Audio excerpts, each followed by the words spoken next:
What does it take to step into this boxing ring? What does it take to step into this boxing ring? What does it take for you to step into this boxing ring?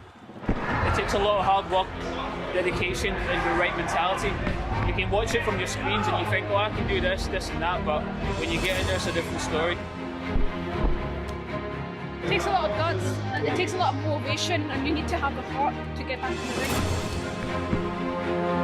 It's helped me to be more focused, more disciplined, and it's helped me to realise just how much it takes to make it at top level in anything you do. It's given me a discipline, it's given me something to drive for. What does it take?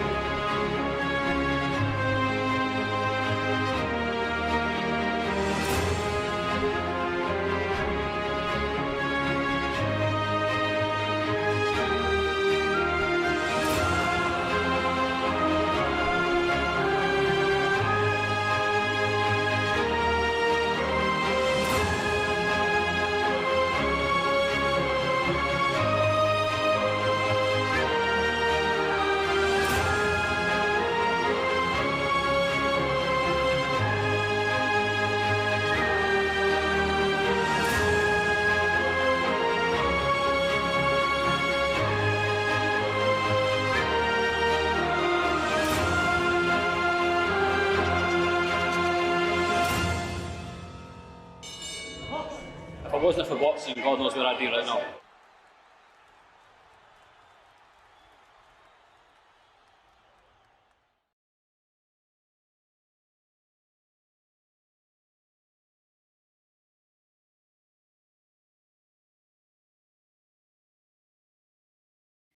What does it take to step into this boxing ring?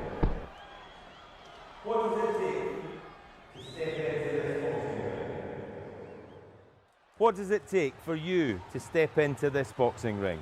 It takes a lot of hard work, dedication and the right mentality. You can watch it from your screens and you think, oh, I can do this, this and that, but when you get in there, it's a different story.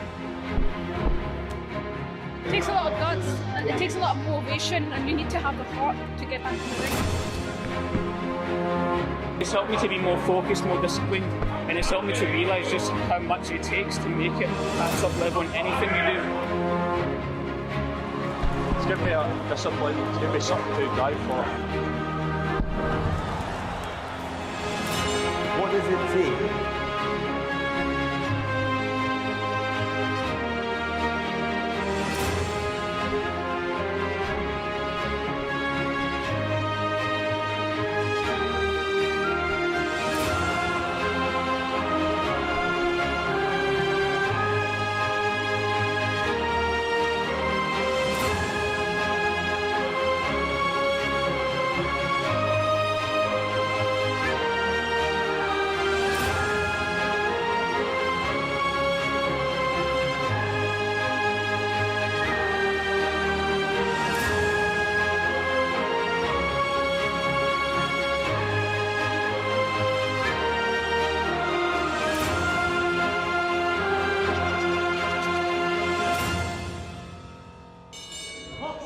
If it wasn't for boxing, God knows where I'd be right now.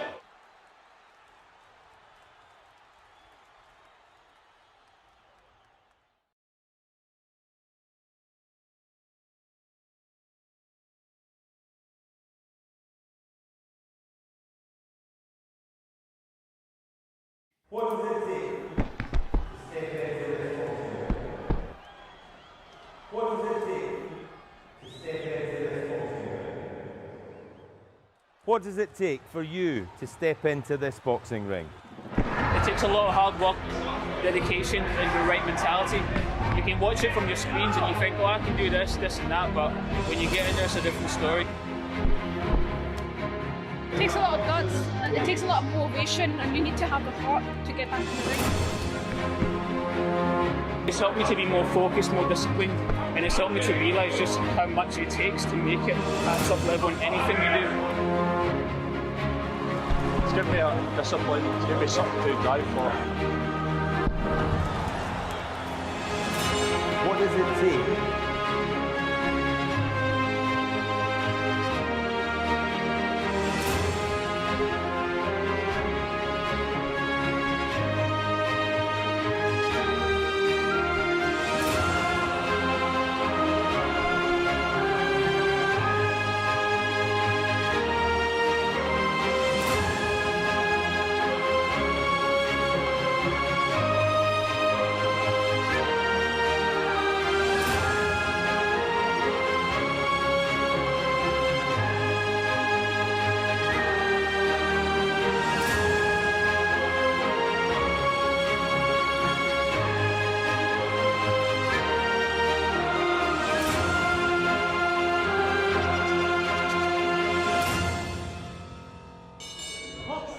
If it wasn't for boxing, God knows where I'd be right now.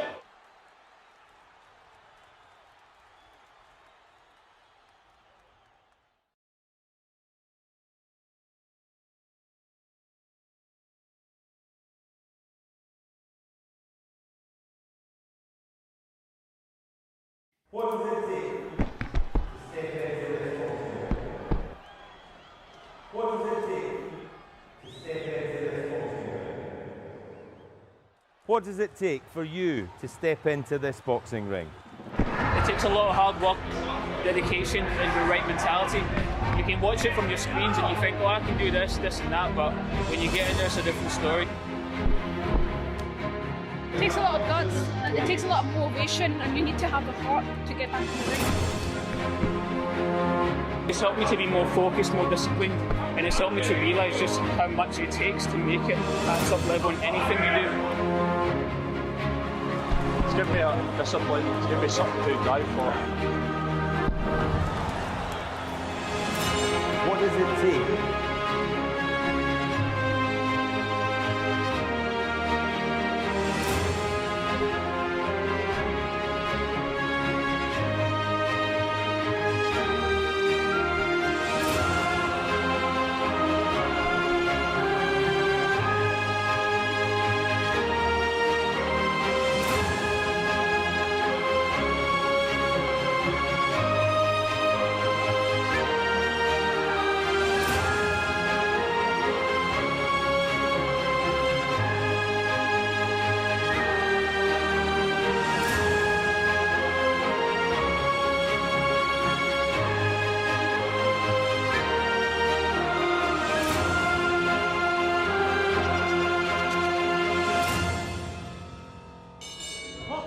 If it wasn't for boxing, God knows where I'd be right now.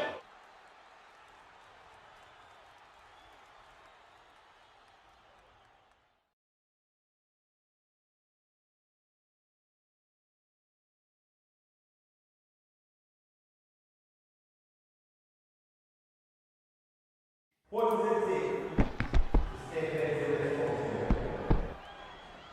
What does it take to step into this boxing ring? What does it take for you to step into this boxing ring?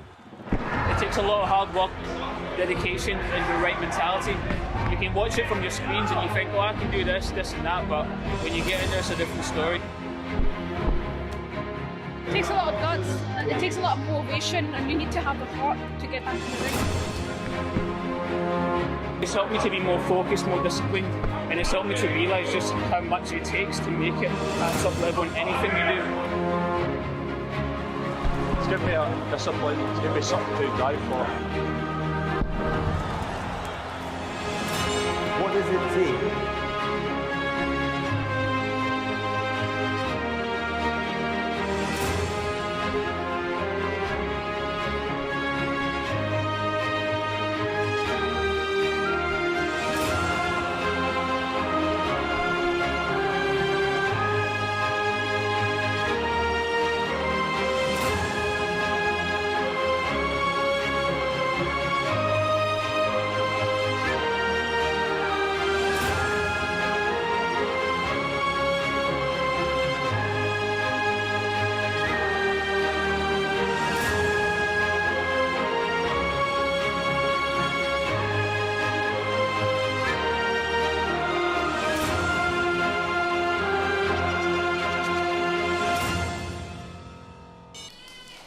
This is actually contest number 15 of the tournament in this ring. So ring number 1, contest number 15 is 3 3-minute rounds, which will decide the GB Youth minimum weight 48 kilo champion. In charge of the action for this one, international 3-star referee from Scotland, Mr. George Brown. Introducing in the red corner, representing England, Francis Brook. In the blue corner, representing Scotland, Brook Neely.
So, hopefully you're hearing us now. We did have a slight issue there.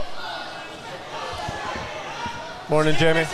How you doing? Who are we going to annoy today? So this is bout number 1, Francis, Coop and Brook Neely. Brook in the blue, Francis in the red, Scotland versus England.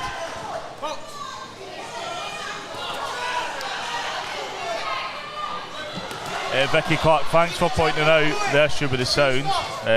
So we've sorted that.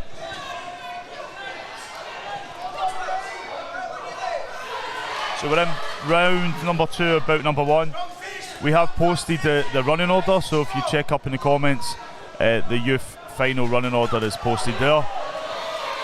And this is round number 1 or letter 8.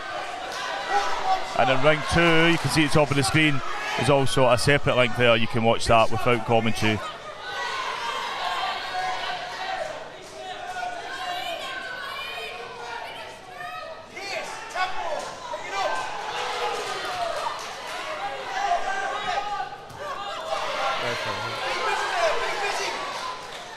So I believe Brooke is a 3-time British champion, so she's going for her 4th British title today. She won the youth title last year, so I believe she's defending this exact title today from the one she won 12 months ago in Barnsley.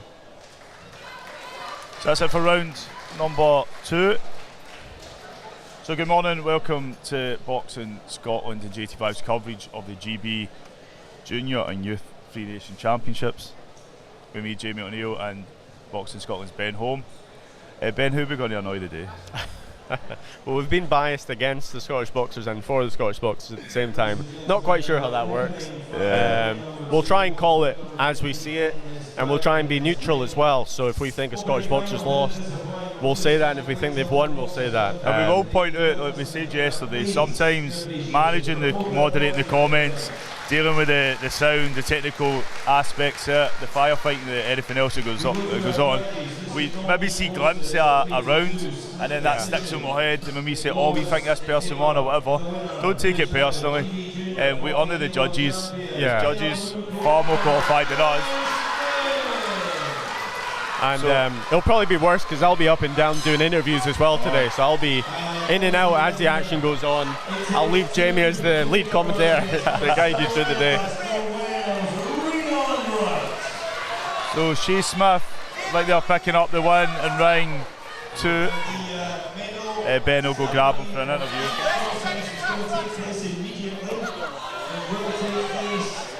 On the far right-hand side of the back wall. CEO of Boxing Scotland, Manion will present the medals, gold and silver. I think I'm in there anyway. Hold on, Shay.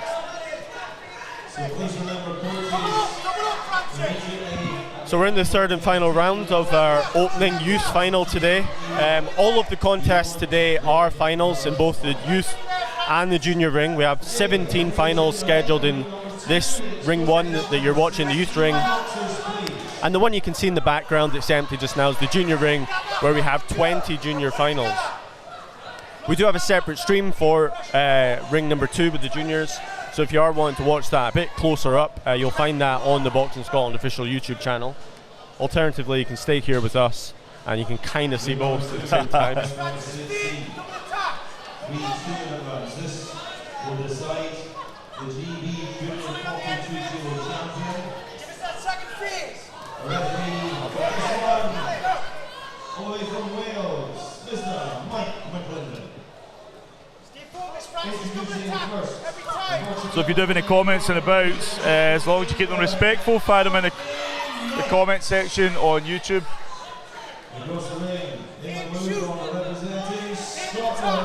You can help us out for what we miss and what we get wrong.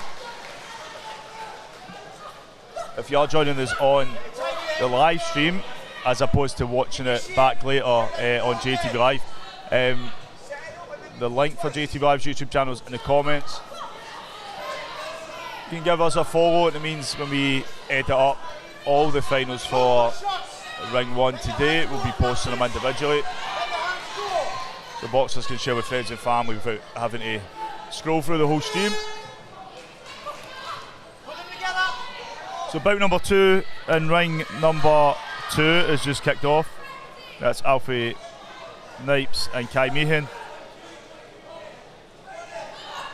We just become the closing moments of this opening bout between Francis Cook from England and Brook Neely of Scotland.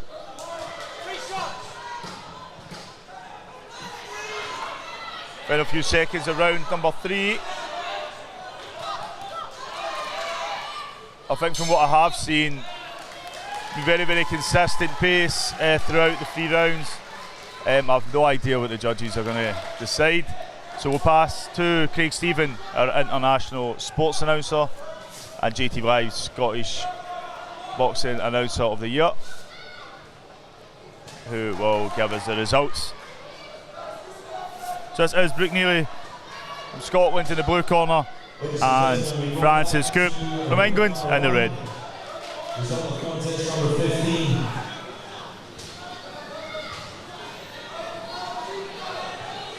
A medical officer, Dr. Sydney, takes one last look at boxers. They come together in the red clear, Mr. Brown. We have a 4-1 split decision. It goes in favour of the winner, who is now GB Youth Middleweight Champion in the blue corner, Brook Neely. So done out to Brook Neely. And great work from Francis Coop. It was a split decision.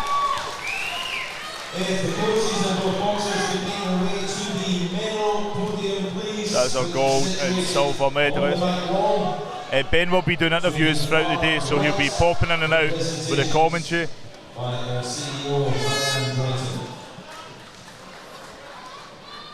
Okay, ring number 1, contest number 16. Boxers, please. So this is bout number 2 of today, 16 of the weekend. As Madison Pang and Alice Humphrey.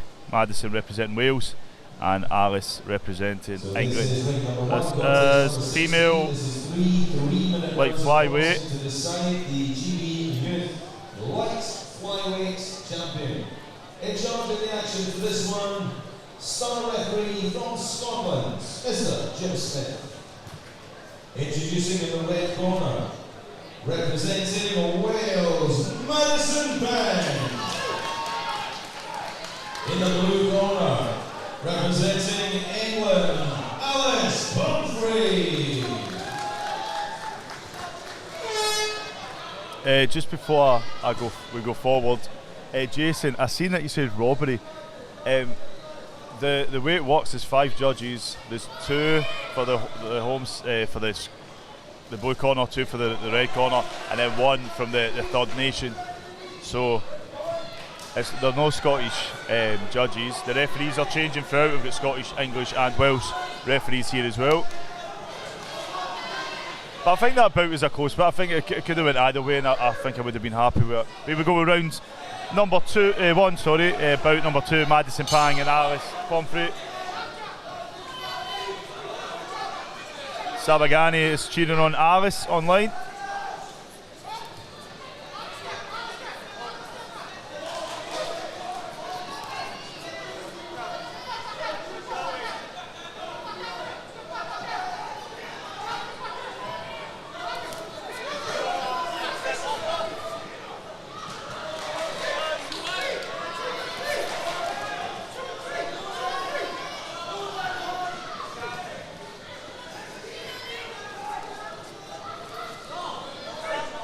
So international star referee John Smith is separating both boxers as they get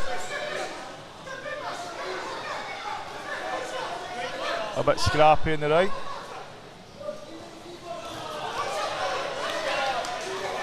It's like the two of them just unload as soon as they get close to each other.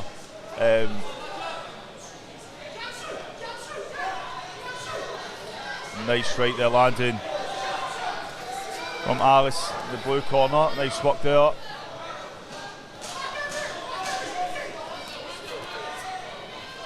I think for me, Alice being the more accurate. There we go again. Looks as though Alice is just finding a rhythm now. You can see that there, she's loosening up. Whereas the beginning of the bout, she was getting a bit scrappy and they were really getting in each other's faces. Now she's sort of taking that step back, being a bit more comfortable in the ring, making it difficult for Madison. And there we go, Alice as well, moving from a body shot, then move to the head. Still getting a bit scrappy here and there, but I think that's the pace we're just going to have to accept.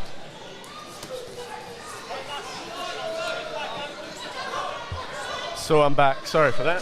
A couple of interviews with the first 2 gold medals of the day, both from Scotland.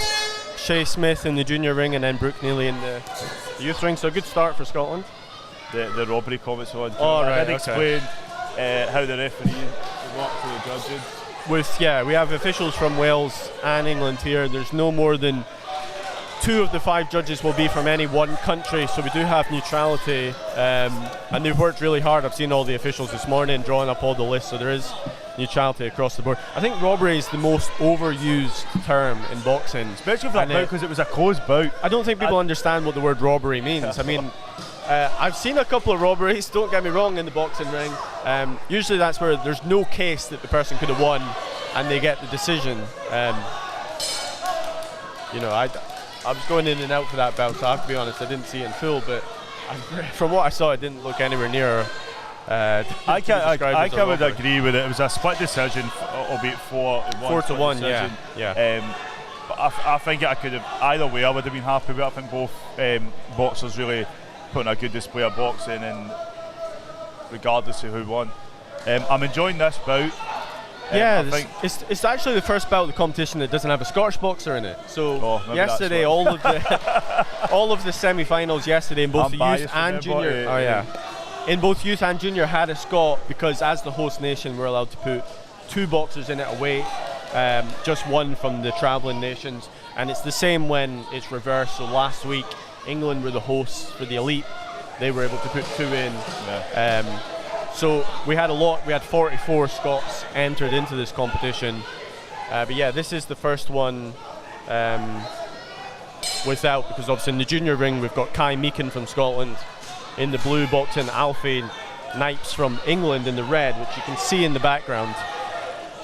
But no, in here, ring 1, youth final, Madison Pang from Wales versus Alice Humphrey from England.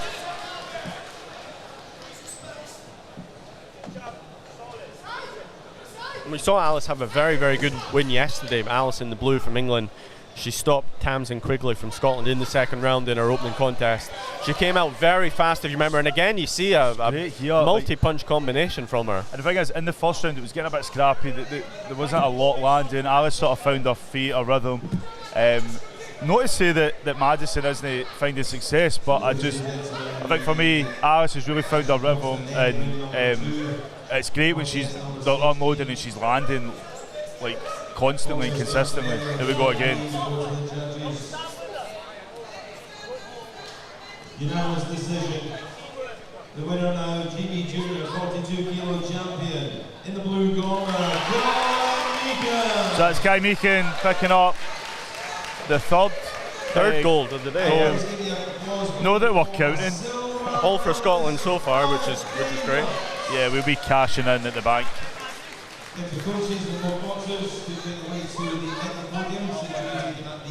I'll depart again to go grab an interview with Kai Meekin, but I'll leave you in the capable hands of Mr. Jamie O'Neill. I'll survive. Ring number 2, contest number 17. Foxes, please.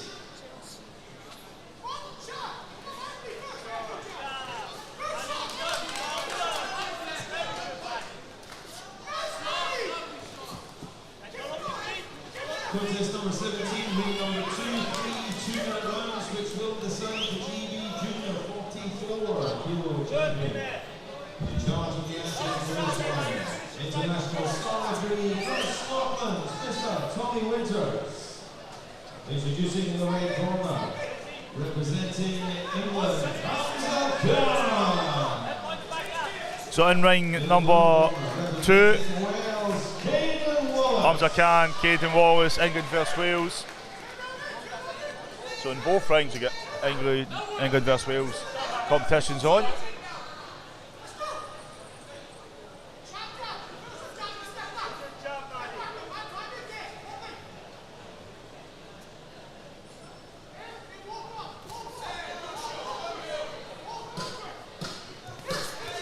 Final 10 seconds now as Alice hears that sound, so it's pushing forward. Some nice shots there from Madison as well, landing. So what's your thoughts on this? Like Ben's away, disappeared, turn his mic off for a minute. I like the pace of this. Sometimes they're sort of engaging, getting a bit scrappy. First round I think both boxers have found their rhythm. For me, I'm noticing more from the blue corner, but definitely towards the end there, Madison was taking shots and they were either just missing or just not quite getting there. So definitely has a potential. Just needs to take that wee step forward, but when you do that, you're risking opening yourself up, and we know Alice will unload 2 or 3 combinations at a time. So how are we all doing this Sunday morning? I am absolutely shattered. Last night I was at the Duries Boxing Club home show after they'd done the JBs.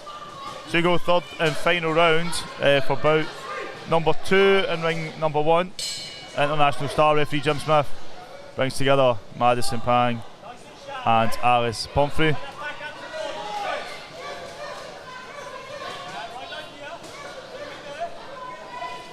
Jimmy Cooper has Alice winning.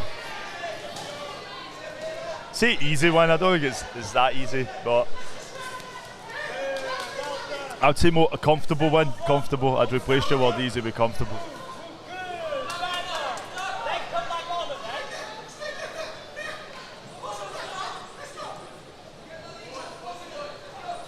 So Alice, she does have a nice sort of ring presence. You see it there, it's a big ring, championship ring. There we go, really finding her rhythm. I think she's got better as the rounds have went on. Madison's still trying, but as I said, leaves herself open to Madison just getting in her face. Jim Smith is keeping an eye on that. Just pointed out to her to step back.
So final 10 seconds of this bout.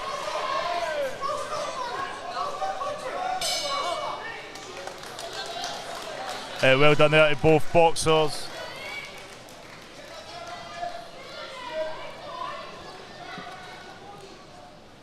And just before we hear the winner, JATV Live Scottish Boxing Year Awards, Friday the 28th of July. Tickets are available at jatvlive.com/tickets. You can still nominate your Scottish Boxer of the Year. And any bouts, incidentally, that are within this tournament that happen in Scotland or involve a Scottish boxer can be nominated for Contest of the Year. So we've got 15 categories. And we're extending the closing date till the 7th of July. So we go back in the ring with our ring announcer Craig Stephen. We have a unanimous decision goes in favour of the winner, who is my GB Youth Light Flyweight champion in the blue corner, Humphrey. And please, ladies and gentlemen, your silver medalist from Wales, Madison Bank. So I think I need to agree with that. Well done to Alice Humphrey. Alice picking up the gold medal there, but equally well done to Madison Pang, who boxed consistently throughout. I just think, from my point of view, I was noticing Alice picked up a lot more in terms of points, punches landing. So we went to bout number 3 of today, Wales vs England. Ravenscraig Singh and Joe Turner.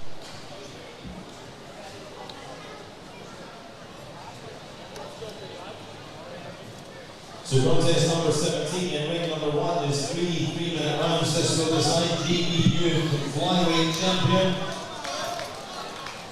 In charge of the action for this one, the referee, international 3-star referee from Scotland, Mr. Ravenscraig. Introducing in the red corner, representing Wales, Singh. In the blue corner, representing England, Joe Turner.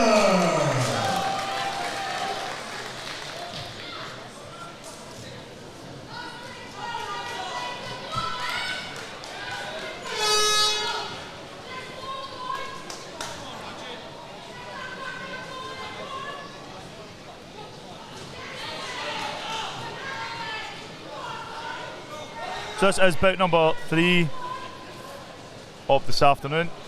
I noticed there's about over 100 of you watching currently. There's only 3 likes. So that's down to the commentary maybe. Don't you start.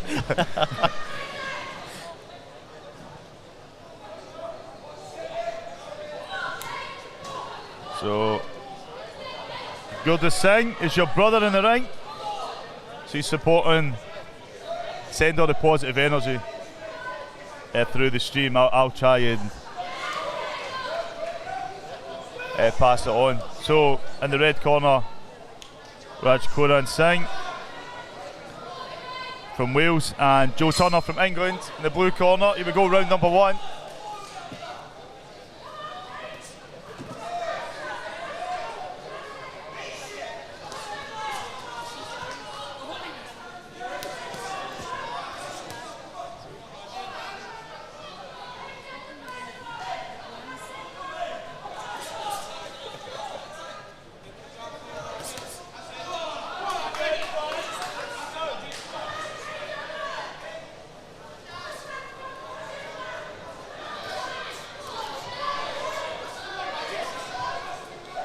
Raj in the red, using that championship ring well.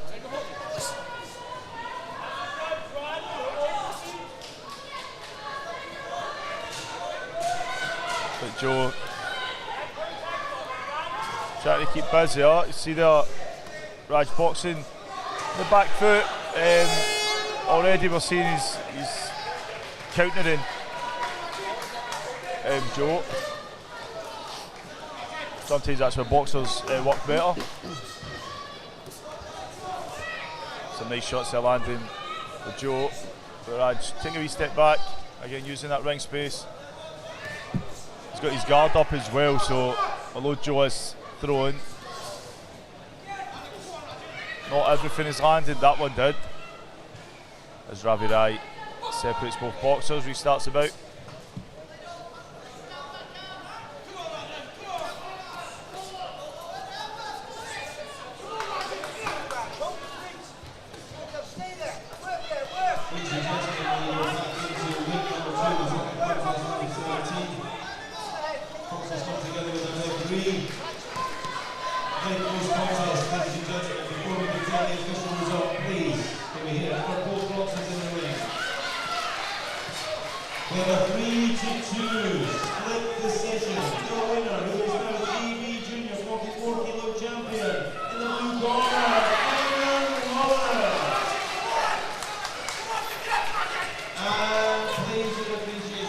Wallace from Wales, just picking up the gold medal over Hamza Khan in ring number 2.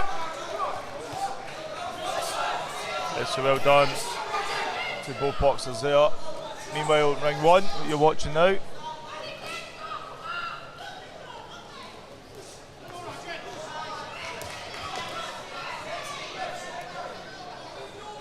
We've got Raj Singh and Joe Turner.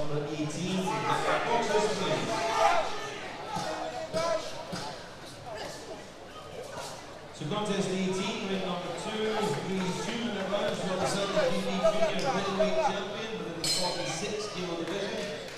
Our referee for this one from Scotland, international star referee Mr. Paul O'Connor. So that's round 1 done.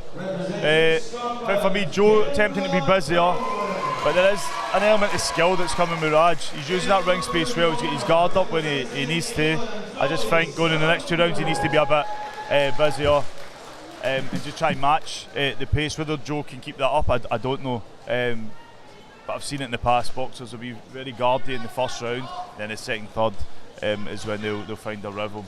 But great use of the ring for Raj. He's not getting caught up too much, but Joe's just he's finding, he's thrown a lot and he's landing a lot. But we'll see how the next 2 rounds play out. So I know you were busy on your phone, so you've sorry, I'm trying to publish it. videos and stuff. Bonnie M, thanks for the like. So we go round number 2. Raj Singh in the red corner representing Wales, and Joe Turner in the blue for England. Neil said Scotland, England.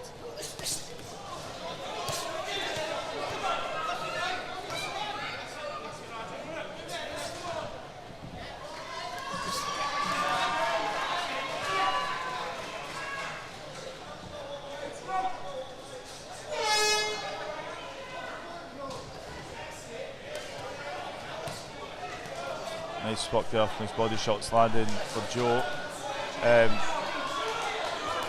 Raj still using the whole space of that ring. Referee Raj just makes sure he keeps his head up.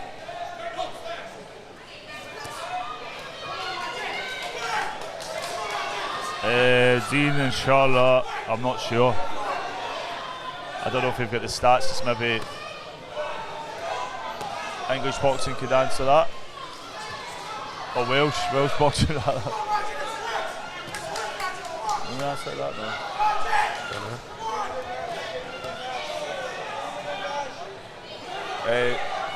What Joe's doing good is when he is getting close to Raj, he's throwing these big body shots to the ribs. We speak about how that's not used enough in Olympic style amateur boxing. Even if he's landing on the arms, Raj is going to feel that.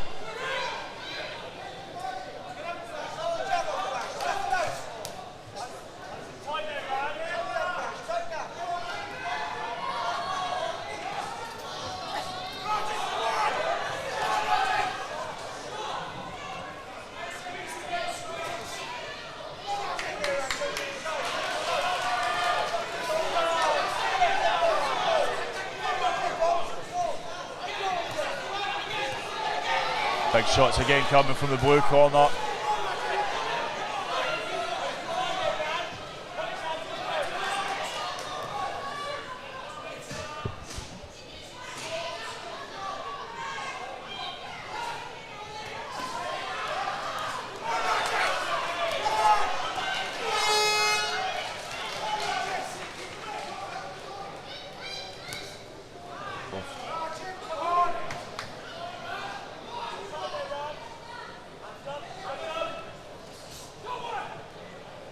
going to get a count here. I did see that land, I think. Just Raj threw it back just at the same time. He looked a bit confused with the count, but he's accepted it, taking it, and now the bout's restarted. Final 2 seconds left this round. Now Raj really stepping it up. I think just at the end of the round there, when Raj got the count and then he heard the 10-second warning for the end of the bout, and then really just exploded. If he was like this earlier, I think a lot probably would have went his way. He is getting big shots, big body shots as well, is coming for Joe. And that can't be easy trying to deal with that as well as try to have some sort of counter. He looks in some discomfort in the corner, I would say. The youth finals are all 3 3-minute rounds, so it's a long round the way to come to try and see the contest out. Also the juniors, which you can see in the background, are 3 2-minute rounds, so that a little bit shorter, but now up at the youth is the full length Olympic style rounds. I think people are watching that Ring 2 on your stream as well. On this stream, yeah. There is a Ring 2 stream specifically for Ring 2 as well, but you'll get a more close-up. Actually, you don't have commentary though, so you don't have the joy of me and Jamie on that stream. Maybe a good thing. Final round here for bout number 3 of this afternoon. Raj Singh and Joe Turner.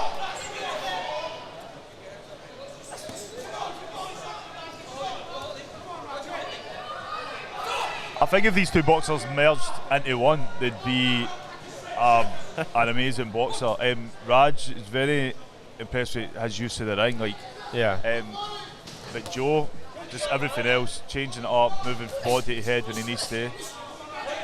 It's some good body work from Raj Joe did come out Turner. his shell a bit as well. He's starting to get a bit looser. As I said, I think maybe in round 2 some of the body shots maybe slowing him down a bit. Yeah, we spoke about that yesterday in relation to another bout, how we think the body punching is underutilised in amateur boxing. So it's great to see, and you see the results. I mean, that is a hard right hook to the body there from Joe Turner. I'm very impressed with his body work. It does take a lot of energy though, and that's what I was wondering if Joe could keep that up, but he's done alright up until now. I think Raj still has a lot of juice in the tank. You see him. It's going to be, I think there's a little bit of a bleeding nose.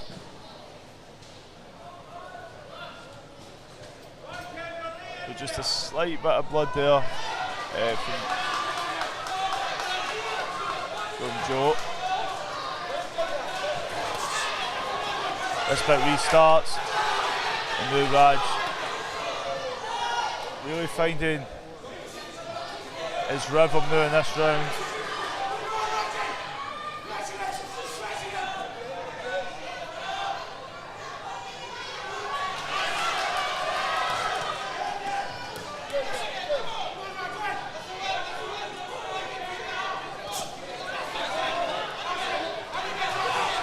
That's what I mean, like Joe has been using those big shots throughout, landing some great combinations. You can see now he's taking deep breaths.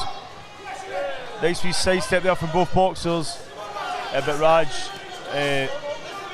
finding his feet, loosen up a bit, taking a wee bit more risks. So this is bout number 3 in ring number 1. And in the ring behind, which it has its own stream with no commentary, is bout number 4. So that's Kenja Felvis and Dolly Sam Brook.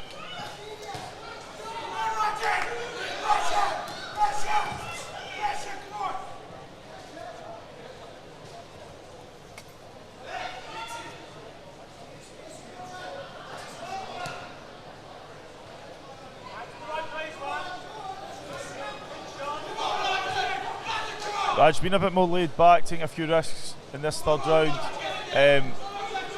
He's clearly been landing because Joe has got that blood in his nose, but still Joe keeping up with the combinations.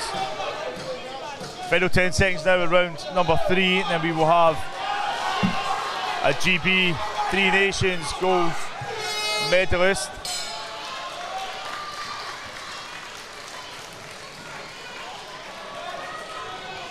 So well done out of both boxers. We'll pass to Craig Stephen in the ring with the official announcement between Raj Singh and Joe Turner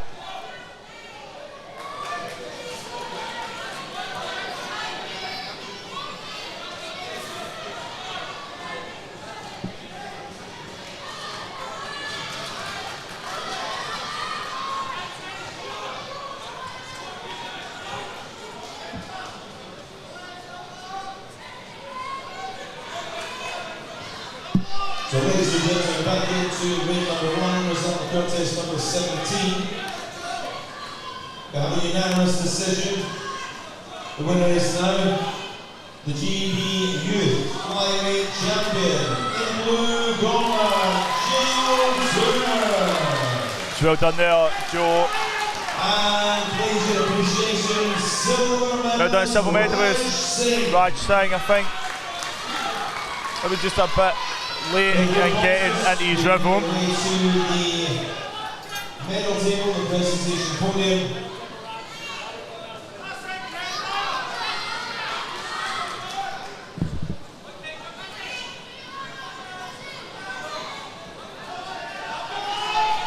So next up, Dion, Manion and Madison Clarkson, England versus Scotland.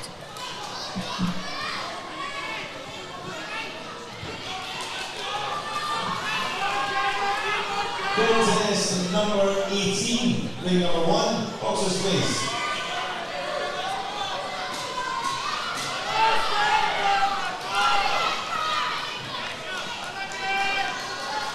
So contest number 18, and ring number 1, each 3-minute rounds will decide the GB Youth Flyweight Champion under the 52 kilo division. In charge of the action for this one, international 3-star referee from Wales, Mr. Gary Merwin.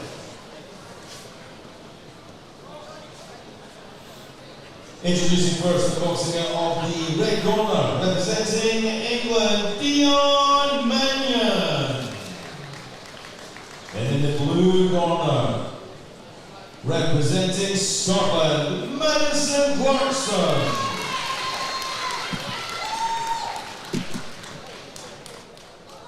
So go back with Scotland versus England.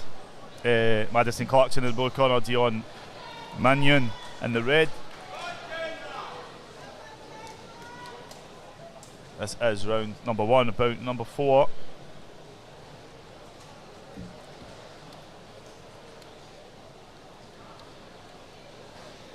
So back in ring number 2 is up for contest number 18. We have a 4-1 split decision. It goes in favour of the winner, who is now GB Junior Pinweight 46 kilo champion in the blue corner, Dolly Sambrook. The Dolly Sambrook picking up the gold medal over Scotland's Kendra Felvis in ring 2. Maybe going round ring 1, round number 1 about number 4. Dion in the red corner, Madison in the blue. Nice work there already from Dion. Contest number 19, ring number 2, can we have boxers please?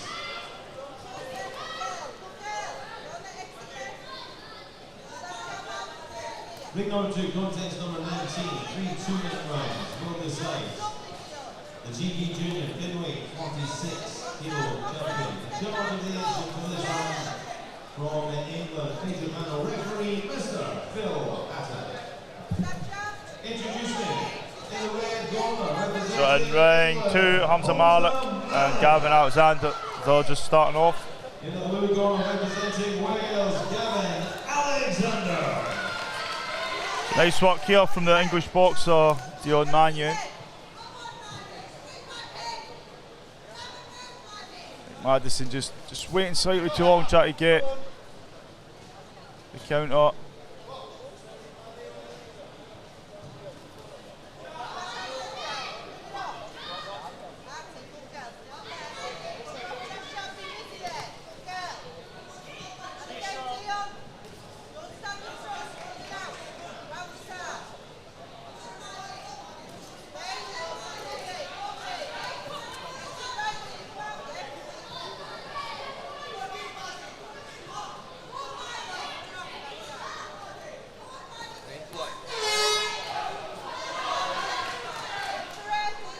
Dion just moving in at the right time. They're waiting, still sussing each other out. Looks like Madison's waiting.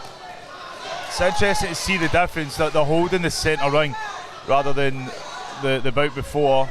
Raj Singh used that whole space.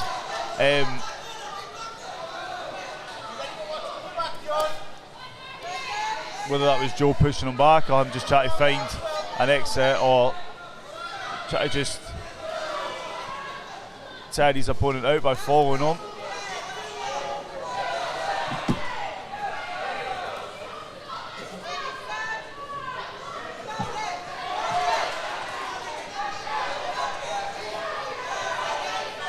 A nice work again from Dion in the red corner, just moving in when she needs to. Madison trying to find success on the counter.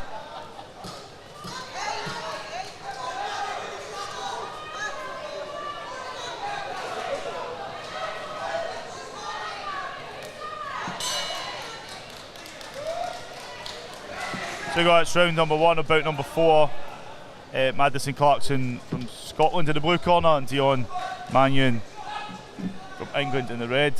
I think for me, the red corner being more accurate. Madison is trying to wait and work in the counter, but I think maybe she's waiting too much and playing to Dion's rules. I believe Maddie is a 3-time British champion, so she's trying to obviously replicate what Brook Neely did earlier, becoming a 4-time British champion. So we'll see if she can, a lot of obviously experience there at these events, so we'll see if that can tell over the next couple of rounds. Time. And as I said, sometimes when boxers are being more reactive and being on the counter, working on the counter, I miss a lot of which because it gets tangled up, she maybe throws and I don't always see it. So I have came across that in the past. I just think Dion's trying a bit harder. We'll see how the next 2 round plays out, going to round number 2 now. I think it's important to notice as well, the camera is actually at a 90-degree angle from where we're sitting, so you on the stream actually have a different view of the ring and the action than we do, so there might be something that you see that we maybe don't, or vice versa, we see that isn't so clear on the stream. So we're along the right hand side of your picture up against the wall, so should we go and get him a wee wave? You can do. 2 southpaws. A nice couple of shots there from the English boxer. So I think Madison this round is definitely trying to be busier.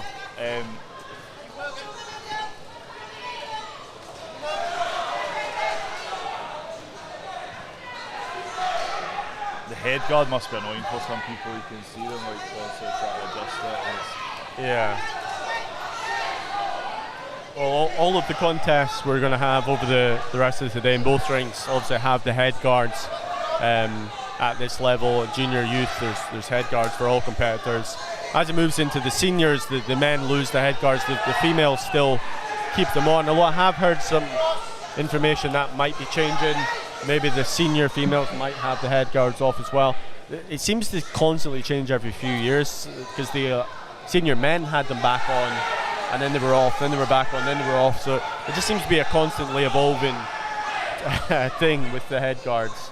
Riley Mitchell's asking what bout is this? This is bout number 4 of today in ring number 1.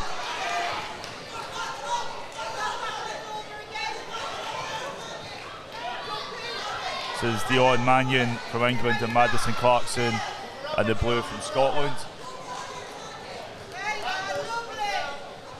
Nice wee sidestep there from Dion. Again, doing the same manoeuvre.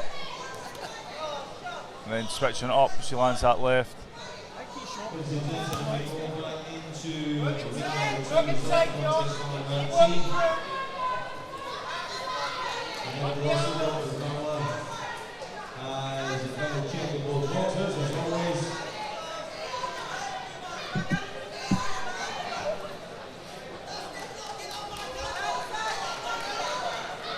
Sometimes see with when it's 2 southpaws, the 2 lead foot kind of can touch and they can be a bit untidy, but I haven't really seen that so far in this contest.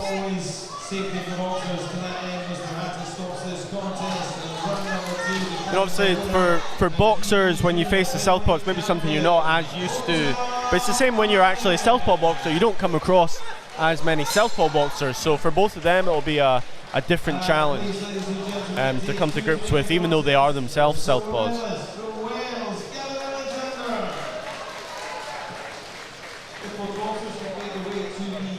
So that is round number 2. While we're live, Ben is editing interviews, he's been doing interviews, so I'm not just looking up something else. And I caught there was a boxer on earlier, I caught him on Tinder. Right, okay. I won't mention who it was. So he's looking for a date. That'll be a good turning up with a gold medal. Aye, yeah. So contest number 20, ring number 2 is the 2-minute rounds, and this will decide the JATV Junior Light Flyweight Champion. So this is bout number 4 in ring number 1, Dion, Manion, Madison, Clarkson. In ring 2, Ruby White and Lacey Darlene, England versus Wales. It's just starting. So we go round number 2. Douglas Edwards, hope I answered your question there. Wins Alan Perry on.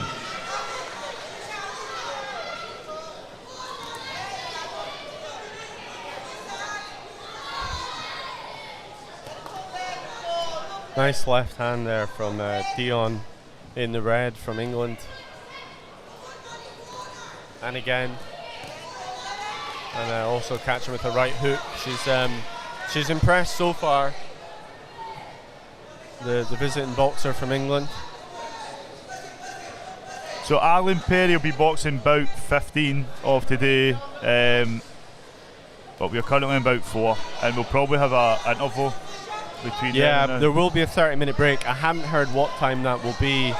Yesterday it was after 2 hours of action, so if it's the same today, that would be at around 1 o'clock, but I've not actually heard officially. We'll keep you up to date as we go on, but I believe there will be a 30-minute break interval, but we'll get notice of when that'll be.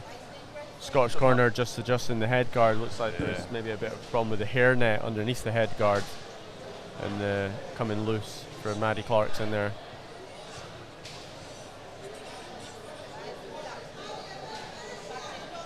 Let's take it off.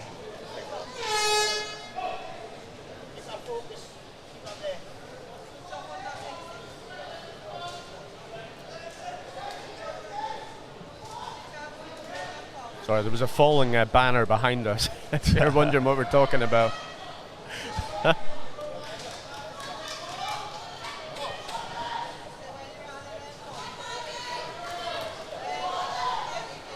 We've got a fan, Jamie. First fan we ever had with the commentary. Oh, thanks for that, Kim White. After the day we had yesterday. Yesterday there were a lot of technical issues and we're juggling a lot, and then got a few comments about some of the.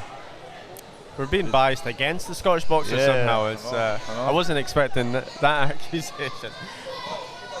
The thing is with this is I'm very impressed with Dion Manion in the red corner, but I know Madison really well, and I like Madison, and so yeah.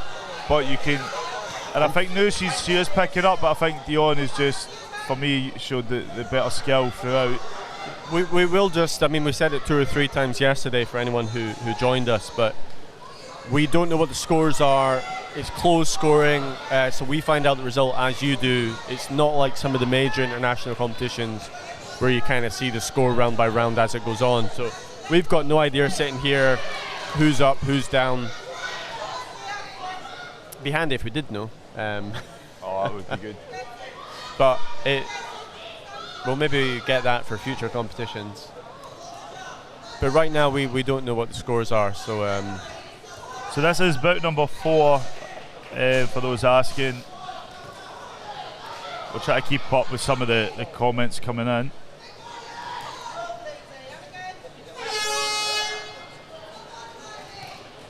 The Clarkson is for ring 2. But sometimes we see the boxers hesitate a bit when, especially if they've moved from junior to youth and they're used to maybe hearing that sound. Final 10 seconds around. number So 3. I have seen it though in places where they use the bell when there's 2 rings in actions. The bell's used both times, which I don't really like. But what we have today is you've just heard it, the traditional bell for ring 1, which is this ring, the youth finals. But on ring number 2 in the background, they're using a kind of buzzer horn, just so the boxers don't get confused. But I've seen that even when there's a buzzer, boxers hesitate when they hear it, even though when they know. And when it's in novices, we get 3 rings. You get the whistle, the Clarkson, and the So it's this was bout number 4 of today. Manion and Madison Clarkson, England versus Scotland. And we will go to Craig Stephen in the ring with the official announcement to declare our gold and silver medalists.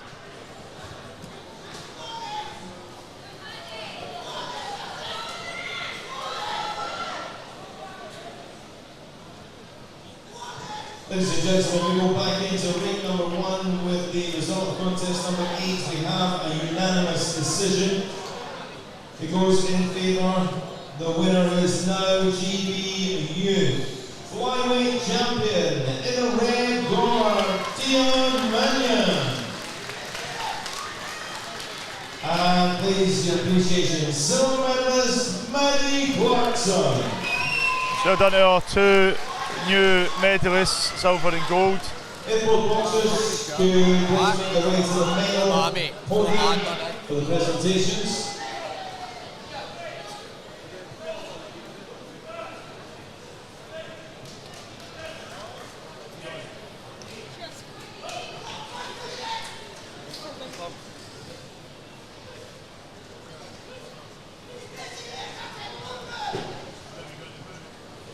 Contest number 19.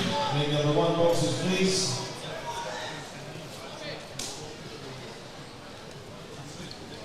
You got a gold here. I'll go out on a limb. So contest number 19. All right. Okay. The GB Youth Bantamweight 54 kilo champion. In charge of the action for this one, international star referee from England, Mr. Paul Allen. Introducing first boxing out of the red corner, representing Scotland, Thompson. In the blue corner, also representing Scotland, Mitchell.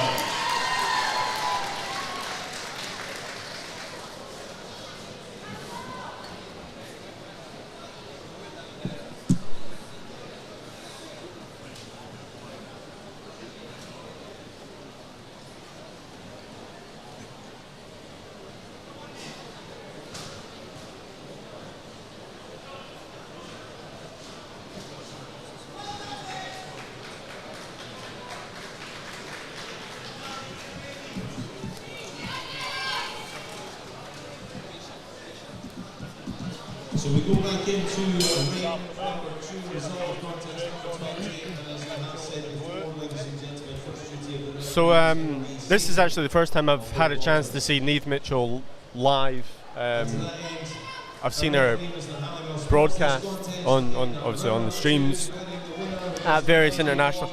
Yeah, so all Scottish final, obviously Niamh Mitchell in the blue from Bow Hill Miners, and Sienna Thompson, who I believe from Meadowbank, in the red. So Niamh is the reigning European champion. She won the European Junior gold medal in Italy last year, becoming the first Scottish female boxer to win a major international gold medal. But Sienna Thompson is also a very good boxer. She impressed a lot on the show last month. We had our first ever, or in April, sorry, first ever all-female club show that was held jointly by Niamh's club, Bow Hill Miners, and Doonhamer's Boxing Club, which was held in Carden Den in Fife. I think there was 15 all-female bouts on that night, so that was great to see. And Sienna Thompson won on that show and was very impressive. I can't remember who she boxed, if it was one of the Canadians who'd come over for it, but she did really impress, as did Niamh, who was top of the bill. It's up to first time I'd seen her live as well. So ladies and gentlemen, ring number 2, contest number 21, 3-2 in the balance. On the side, CB Junior, You can see she's got a sort of height and reach advantage here over Sienna, quite a significant one at that.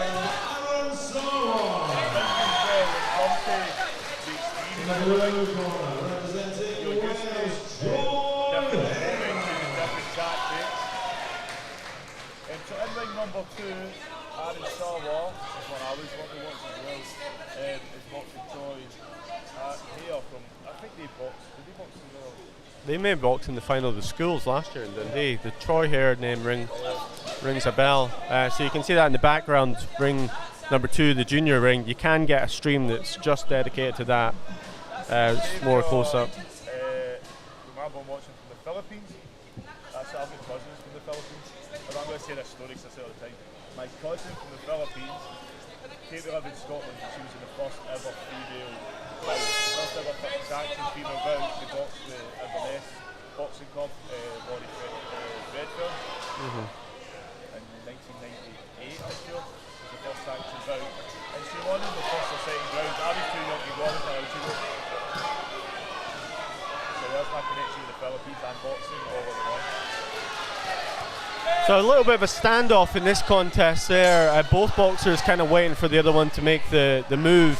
Niamh is naturally a bit of a counter puncher. We've seen that on her way to winning the European gold. Sienna will know that as well. So Sienna's almost looking to try and draw the shots from Niamh and then counter back. I'm assuming that the two of them have maybe sparred a lot of rounds in the past.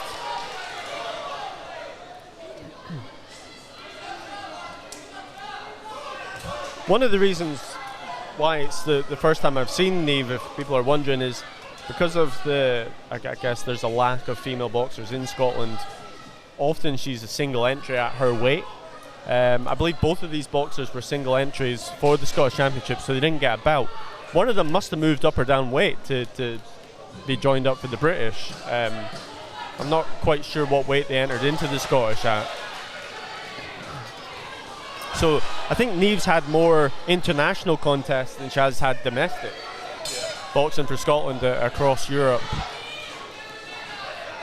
And she's only had, you wouldn't tell it from just looking at her, but she's only had a handful of bouts, really. I think she must have maybe be up to around 12 bouts at the moment,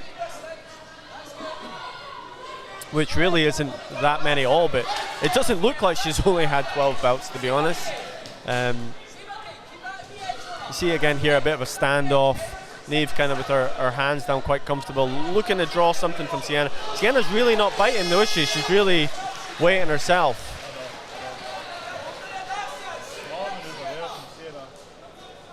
The only thing is with the height and reach advantage for Niamh,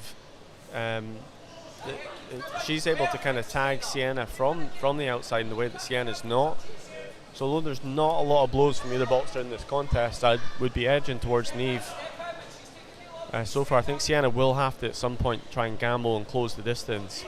This is the thing, and it's not for me to tell anybody how to box like a European champion, but with boxers that we've seen in the past, maybe a little bit smaller, they try to get up and under their opponent's arms, get the inside, yeah. Big power shots to the body. You can see the minute Sienna takes a step, Niamh is already responding to it. Niamh's ready to, Niamh's ready to step back and then fire a counter as soon as Sienna comes forward. You do wonder whether with Niamh's reputation, burgeoning reputation, being the European champion, whether boxers will be a bit more cautious when they go in with her. If Niamh had never won such a major title, maybe Sienna would feel happy just to storm in and let, but maybe that is limiting her because she knows what Niamh can do.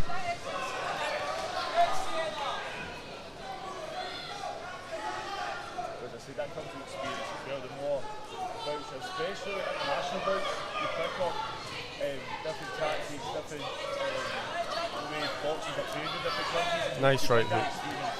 Yeah. She's boxing very, very well. I think Niamh will be quite happy if it continues at this pace and this distance for the remainder of the bouts. A nice left hand. Sienna trying but falling short.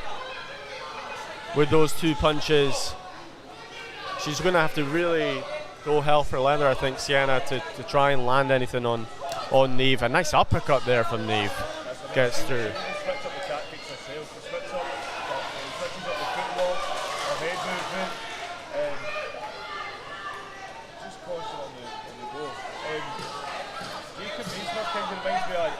Yeah, there's a similar. Obviously, Jacob's not a southpaw, but he has that similar lean back where he draws people and then is able to, in the same motion, move back and throw the punch forward. It's very, very effective.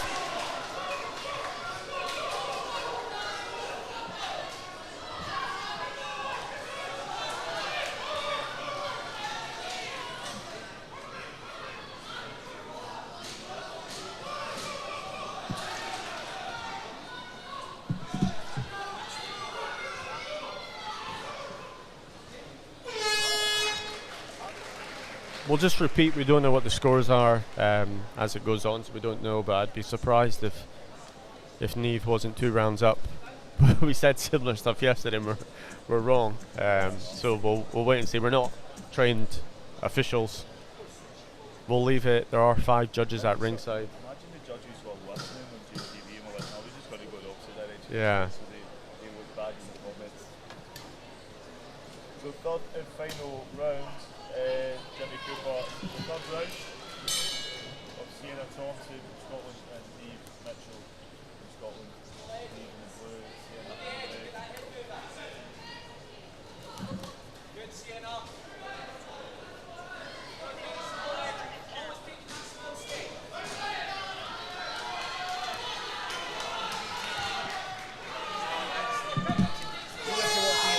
Grab your phone, sign in your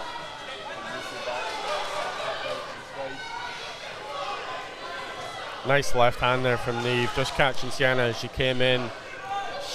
She's looked supremely comfortable in there, Niamh.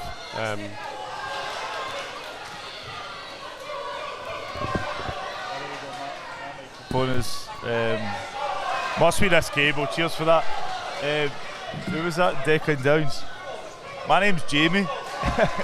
He's like the guy in the black t-shirt. Is the microphone not working? It's this cable, I know what it is. Okay. There is one cable that has a fault in it, and I usually put it to the side. But just because of the show last night and moving about, I plugged in the wrong one. I think this is the first of 3 all Scottish finals that we have today, I believe. Yeah, so later, Sosa. Oh no, I could be wrong, sorry, 2. But maybe is there any in ring 2? No, not all Scottish, sorry, we've got 2 all Scottish finals today. Cheers, Vicky. I can actually tell there's a wee level here, it tells me if my sound's working, I just don't look at it. Nice right hand again from Niamh. Obviously, with the angle of the camera, you might not have seen, but Sienna was falling short with them, and then Niamh comes back with a hard shot of her own with her back up against the rope.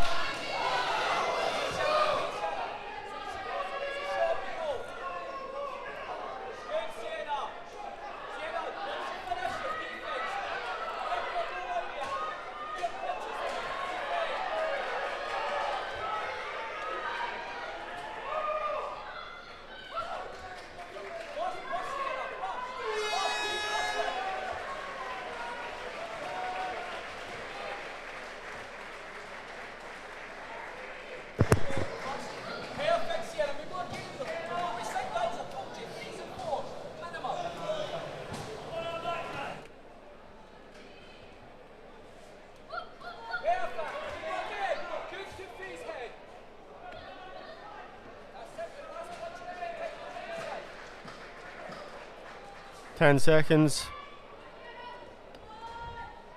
This belt's going to go to the scorecards.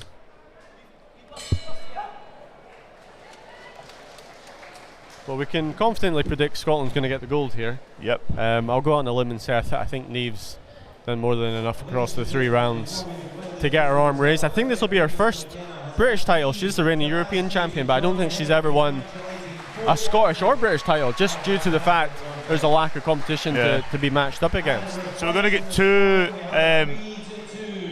announcements at the same time.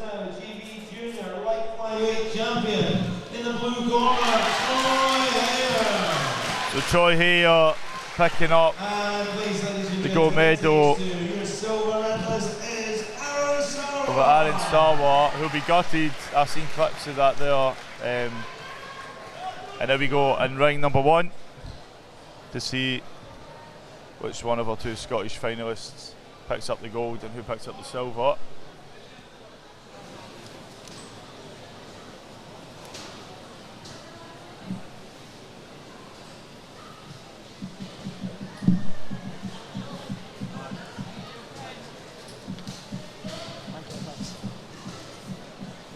So ladies and gentlemen, both rings stopping at the same time. We go over to ring number 1, the decision. Ring 2 is contest number 22. We just wait on the referee as soon as he gets in. If you please join him.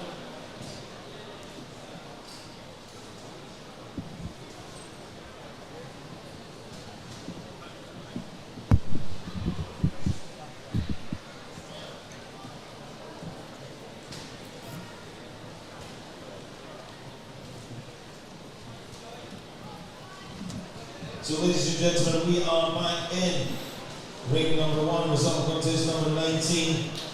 We have a unanimous decision. It goes in favour of the winner, who is now the GB Youth Bantamweight champion. In the blue corner, Birchill. So well done there to Neve picking up the gold medal. Also Sierra Thompson picking up silver. I think we came to expect it.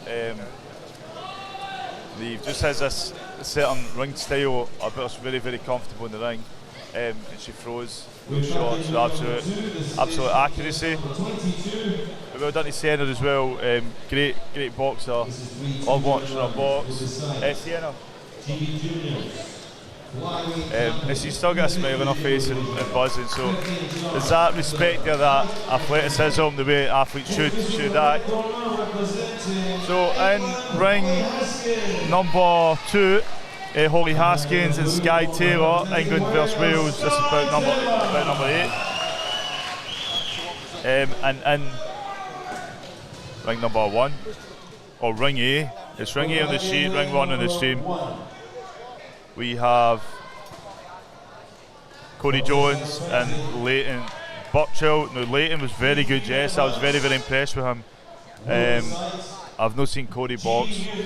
Bantamweight champion, 54 kilo division, Mr. George Brown is a referee in charge. Introducing in the red corner, representing Wales, Cody Jones. In the blue corner, representing England, Birchill.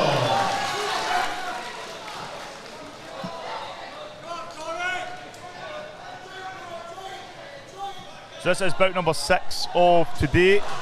As I said, Leighton Birchill boxed yesterday, amazing. Cody Jones, I think he got the bye to the final. So this should be interesting. I know there's some comments coming in supporting Cody. Terry, you just need to be a bit specific because we don't know who you're referring to. But here we go. Round number 1, bout number 6 of this afternoon. Cody Jones representing Wales in the red corner. Leighton Birchill from England in the blue.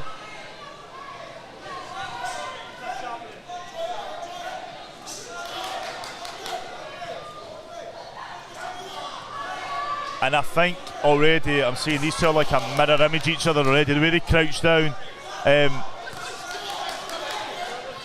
Leighton being a bit more easy in the hands, a bit more confident.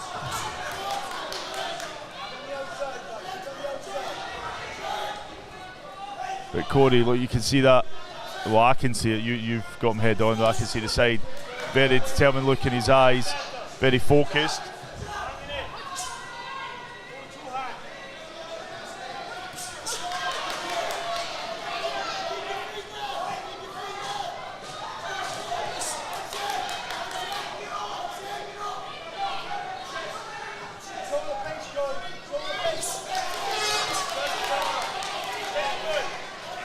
the Welsh corner, telling Cody to control the pace.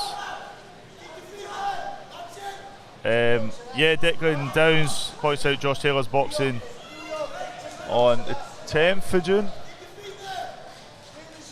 We spoke about Josh Taylor in the last 30 years, so only Olympic medalist for Scotland, only the Olympic representative for Scotland, but there is a chance that Reese Lynch, as he competes in the Europeans,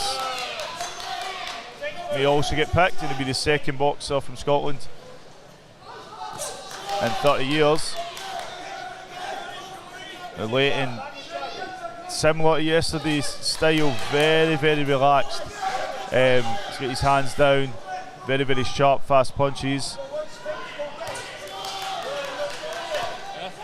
I did tell Corey control the pace, but it's difficult because Leighton's very good in the counter as well.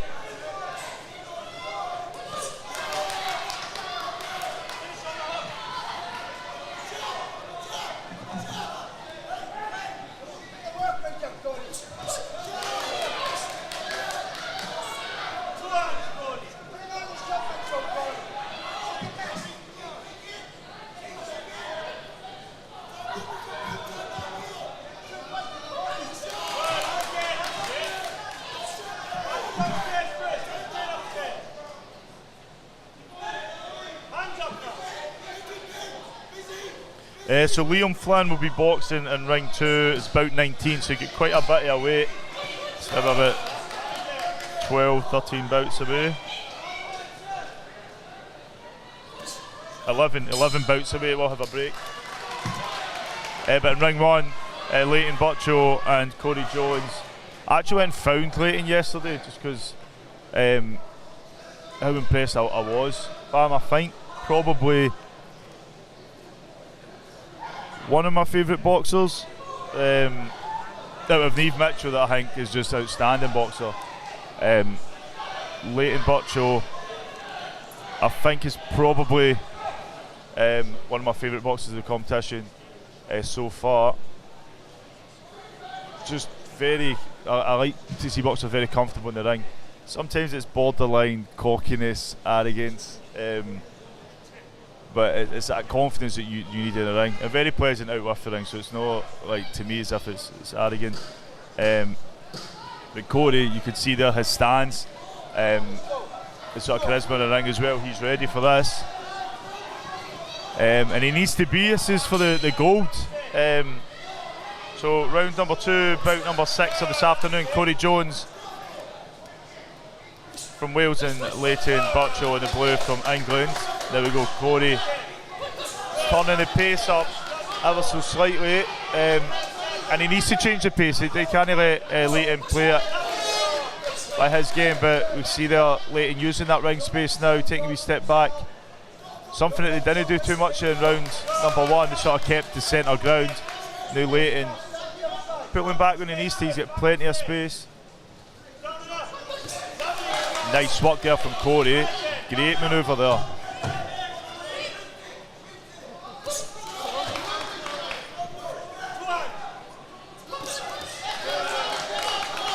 Yeah, nice work as well again from Leighton,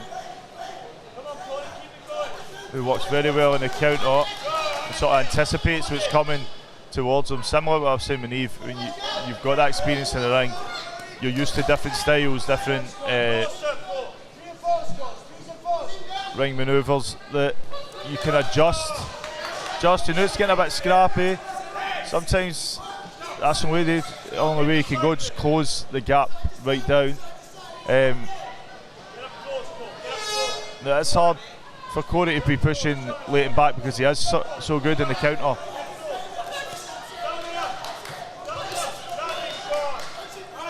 You see that it's like a dance, which I said in the last bout as well. For every step that Corey takes and is taking them well and landing accurately, Leighton has a response. Until they get tangled up a bit, the referee has to split them up. The referee did say break and both boxers continued.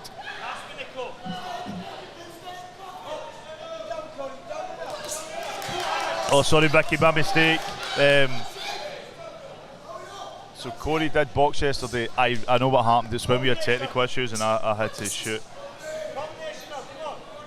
Yeah, so that's right. I did actually see it. Corey boxed Lewis Wardrobe. It was a great box. I remember. So there was a reason I was excited about this bout. I calculated I watched 160 bouts in the last 30 days. So sometimes some bouts blend into another, but Vicky, thanks for keeping me right. This is bout number 6. For those of you just joining us in ring number 1. So final few seconds of rounds. Wait, the Leighton get pulled up there for holding onto the ropes. So we've got one more round left.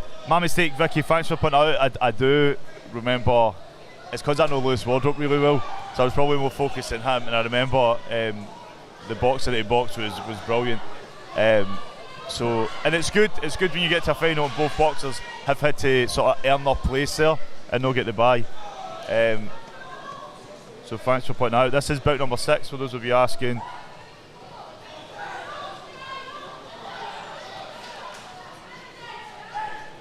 So Leighton, who did Leighton box yesterday? Oh, Leighton boxed Leo Jameson and Lewis Wardrobe boxed Corey. Two great Scottish boxers that they took down to get here. I hope England and Wales aren't planning on invading Scotland, because we've had no chance at this route.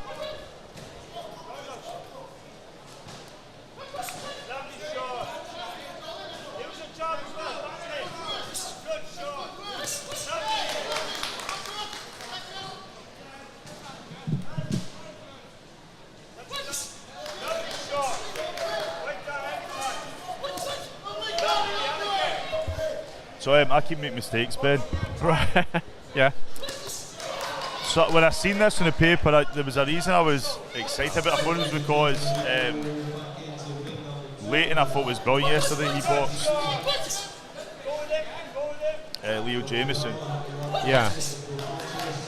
And Corey, I thought Corey got a bite to the final, but he boxed Lewis Wardrobe yesterday. Of course. I think I was second bout on. Yeah. So once it's come together with a referee, Mr. McLendon, we have a unanimous decision. The winner is now GB Junior Flyweight Champion in the red corner, Holme Haskins.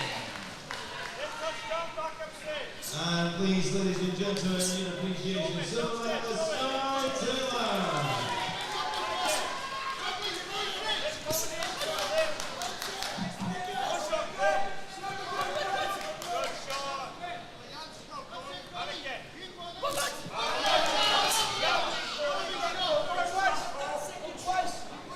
So Corey really upping his game this round. So he has done, I think from the second, I think his corner told him you need to be busier.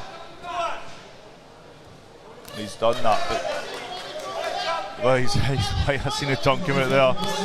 If you've ever seen it, he's widening. Leighton up.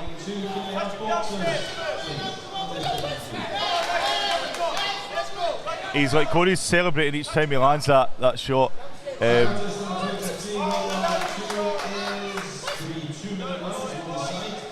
Well, this has been good.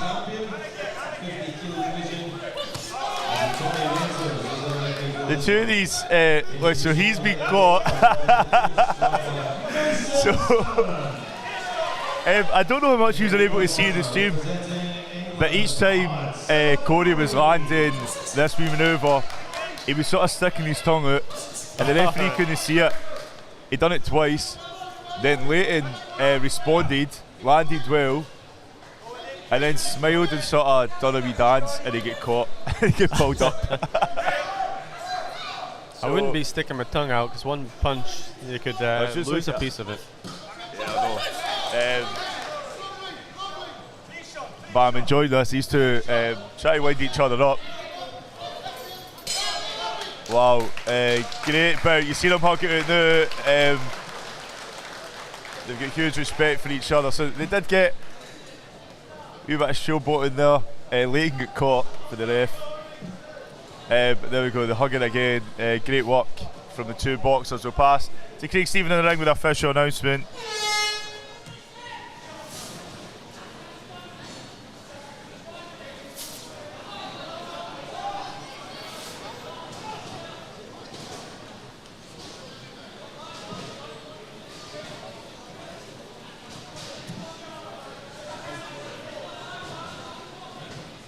We move back into ring number 1, result of contest number 20. We have a unanimous decision. It goes in favour of the winner is now GB Youth Bantamweight champion in the blue corner, Birchill. It's well done out of Leighton. Definitely think it's very close to me. I think Gorer really, for the second round, definitely started up his game. But you see the two of them there, get that respect for each other.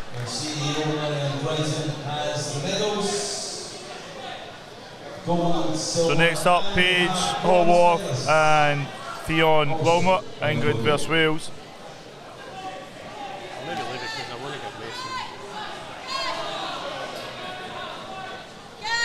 Ring number 1, contest number 21. Boxers, please. Ring 1, contest 21. Boxers, please.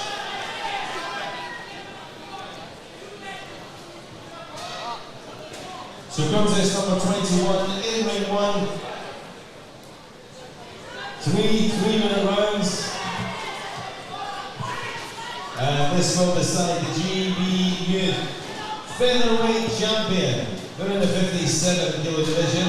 Referee for this one, once again, is Mr. Jim Smith. Introducing in the red corner, representing England, Paige Power.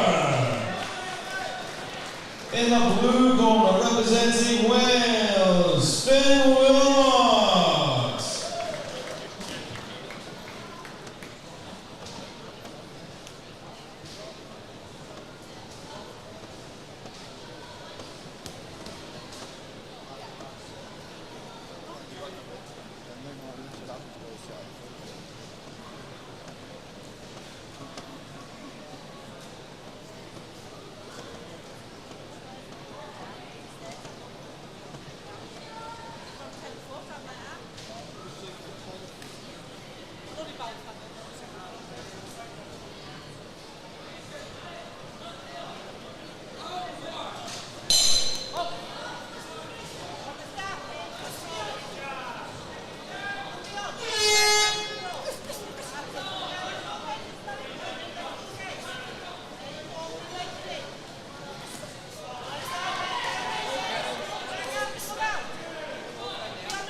So guys, this is bout number 7 and ring number 1. Sorry, it was one or two things I just had to do this with both me and Ben. We're caught up. This is Theon Wilmore in the blue corner and Paige Holworth in the red.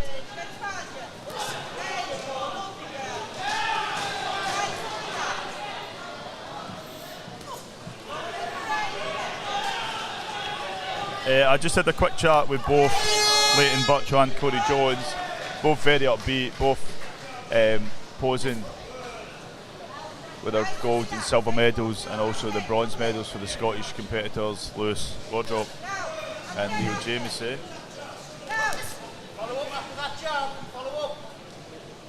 The photos will be in Boxing Scotland's Facebook channel in the coming days. Also, all the bouts in Ring 1 from today will be posted on JATV Live in the coming days.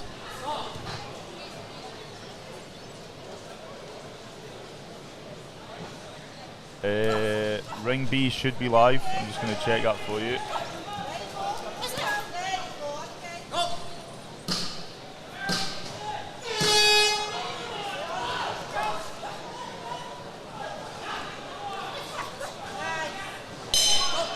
So Ring B, there may be a slight delay, but it is a live stream. And Boxing Scotland are responsible for that, whereas JTV are responsible for what you're watching now.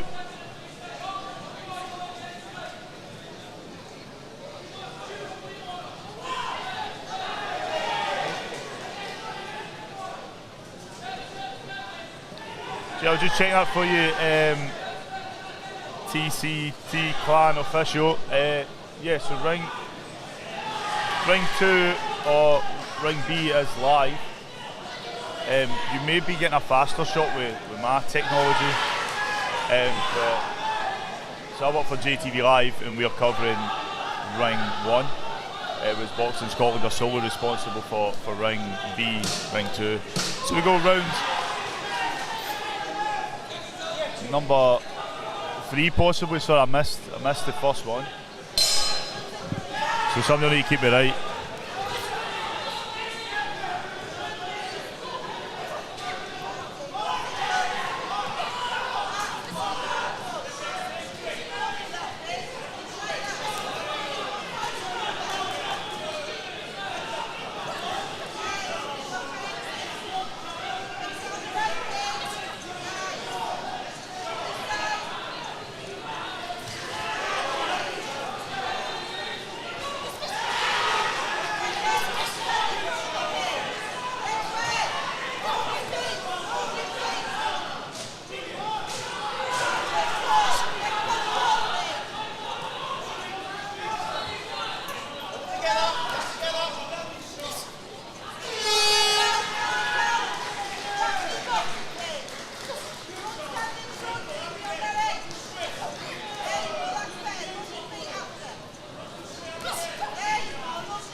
So ladies and gentlemen, we go back into ring number 2, result of contest number 23. Of course, contest number 3-2, split decision.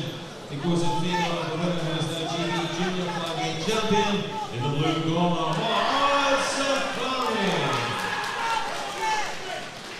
And please keep the applause going for silver medalist from Scotland, Mason Salmon. If boxers could please make their way to the medal podium, situated past the ring number 1 against the back wall. The junior ring, I'll post you a wee link. Just bear with me a second. And contest number 24, ring number 2. Boxers, as soon as you have a referee in the ring, then you are free to go.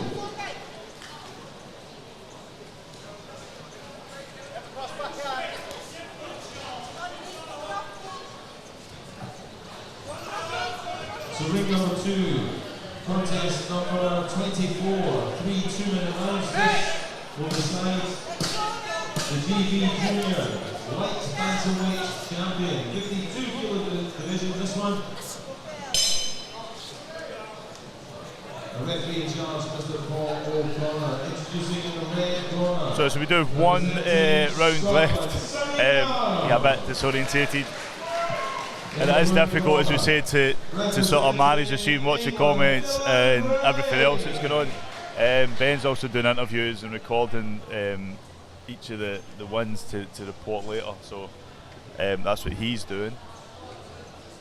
We're in bout number 7 for ring 1, and then ring 2, which is at the top of your screen, but I've posted the link as well. Yeah, Stephen Bonner, there will be a break.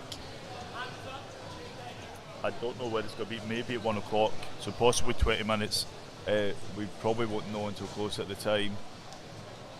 It's one of these last minute decisions, but in ring 2, about 10 is going on. Sonny Gow and Dylan Gray. That should be good if you're tuning out that. You see the top of the scheme. Here we go, round number 1. Round number 3, sorry, about number 7. Paige Orworth and Fionn Wilmore.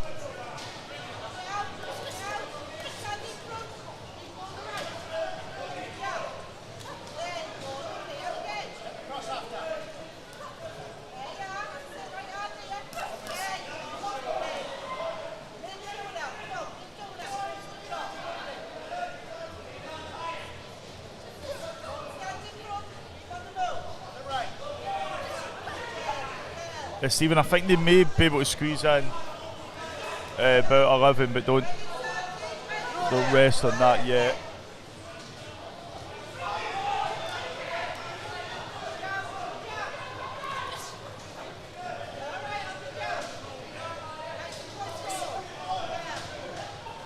So if you're watching back on JATV Live, welcome. If you're watching live, welcome you to our friends, neighbours, family and supporters from around the UK and further afield. With someone watching from Philippines earlier.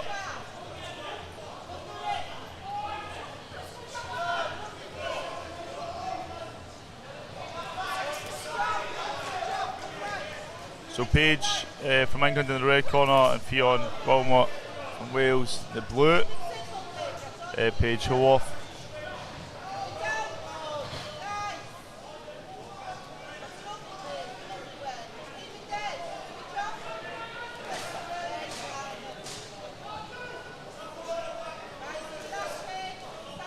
The thing with Paige's coach, I don't know the coach, the female coach that's in her corner. Even in previous bouts, she's been very consistent with the flow. It's like she's instructing the whole bout.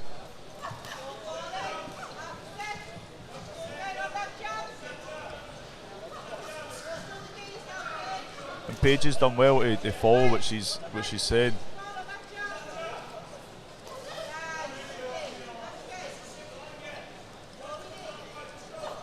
He just kept this nice footwork and coordination as well has been brilliant.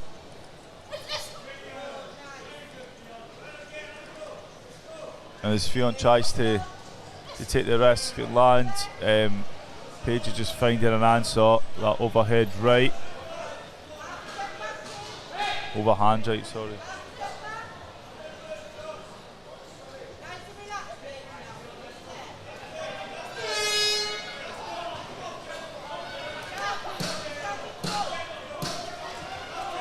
So final 10 seconds of round number 3, and then we'll find out who our gold and silver medalists are. Well done to both boxers. Next bit we'll pass the crease even the ring with the official announcement.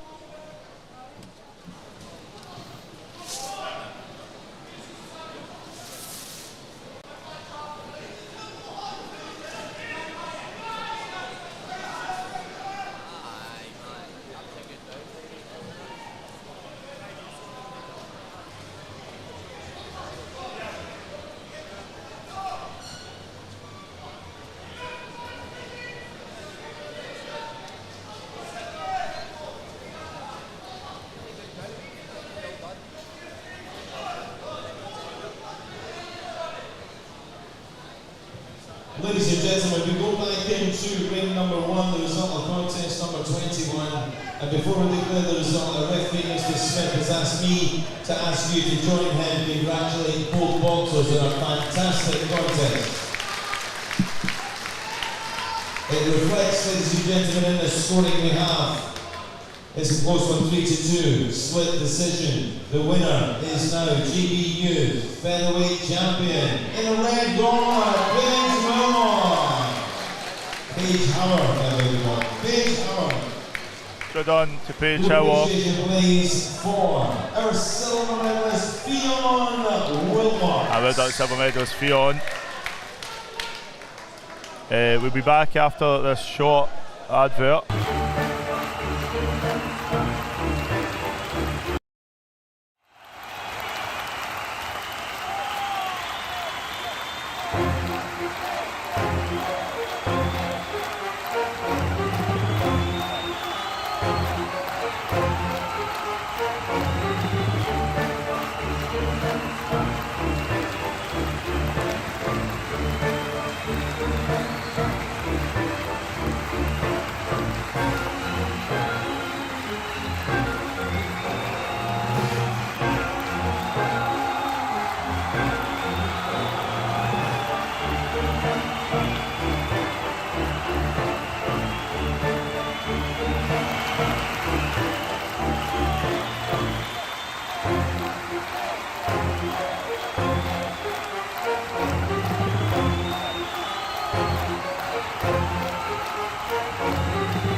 Introducing in the red corner, representing England, George. In the blue corner, representing Scotland, Nathan Lundy. So Daniel George and Nathan Lundy in the ring now. Shout out to Alan Perry's mum and dad who are watching from Mallorca.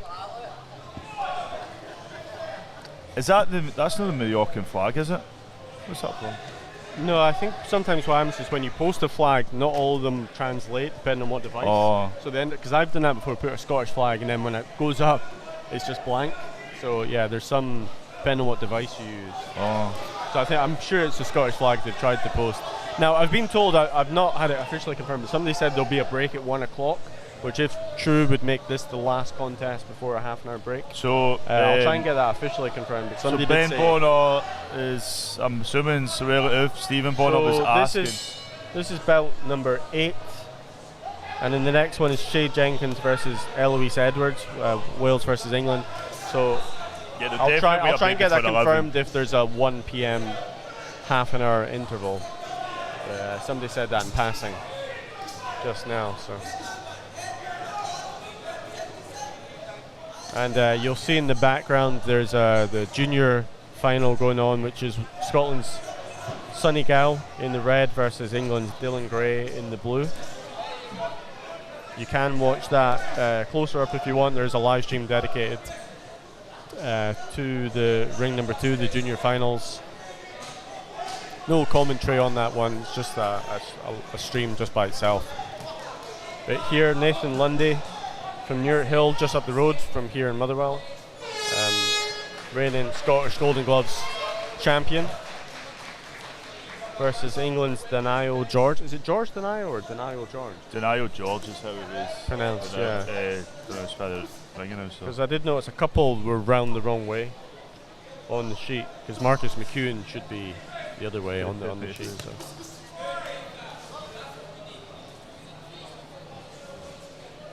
Featherweight, 57 kilogram final.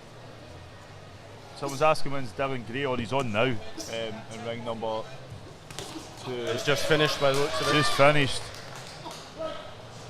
So you should be able to wind it back. You can see him in the background in the blue in the other ring. It's a great picture, isn't it, with the 2 rings? I like the fact that it encompasses both rings. Unanimous decision. The winner who is now GB Junior. A couple of nice shots there from Nathan Lundy. So Dylan Gray picked up a win in the blue corner in ring 2. I think the parents were over there hugging it out. Right. So 2 southpaws here in ring number 1 in the youth finals. A nice left hand there from the English boxer. There's some nice work earlier in the round from Nathan Lundy. I like Nathan. I like he's one of these boxers just like to box. He just wants to get in there, box. Another all southpaw final. We saw that earlier with Maddie Clarkson's contest.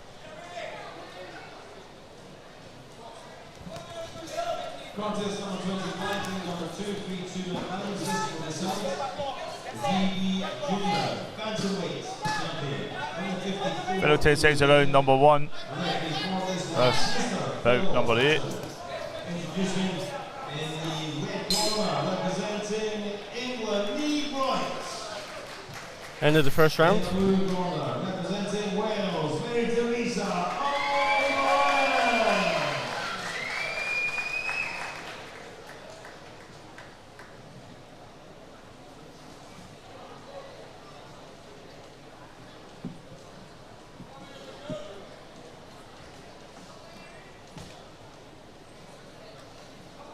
So I think quite an interesting wee final we've got here. Yeah, close first round. I wouldn't go out on a limb either way, to be honest, and say it may very well have been a split round. We've got 5 judges ringside, judges from Scotland, England and Wales, so there is neutrality. I believe what they'll do, because it's Scotland, England, there'll be 2 Scottish judges, 2 English judges and then 1 Welsh judge. Is how they'll split the judges. And I'm always biased anyway, apparently, so I usually go for, I don't know. Before we were accused of being biased towards the Scottish during the Scotland Ireland Dual International.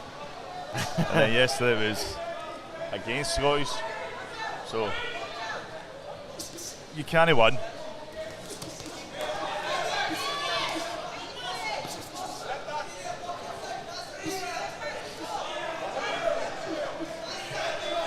So shout out to Merlin's Bridge Boxing Club in Wales. Otis Jones, Dylan Gray won in ring number 2. He's the gold medalist. Getting his photo now. Nice right hook from Nathan Lundy there, just caught the English boxer as he came in. His back was up against the rope, Nathan, but it was him who landed the better shot there. It was right in front of us. Obviously, as I said before, we're kind of at a 90-degree right angle where we're seated from where the camera is. Just a few feet in front of us.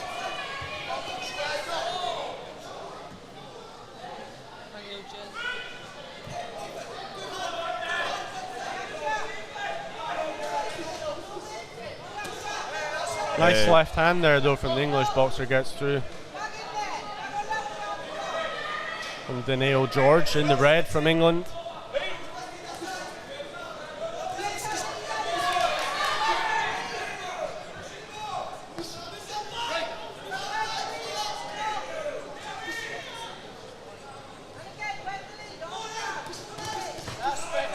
Both boxers landing shots there. Yeah, Daniel's starting with that right jab. Nathan trying to catch him. Yeah, another gets through there from the English boxer. It does seem to have the longer arms between the two. Yeah. It seems to have a reach advantage. And he's using that jab well. Yeah, you see it again there, a nice sharp right jab. I mean, Nathan is throwing a jab as well, but just not landing just as much as. So he needs to move on the inside, and then that's when they get tangled up.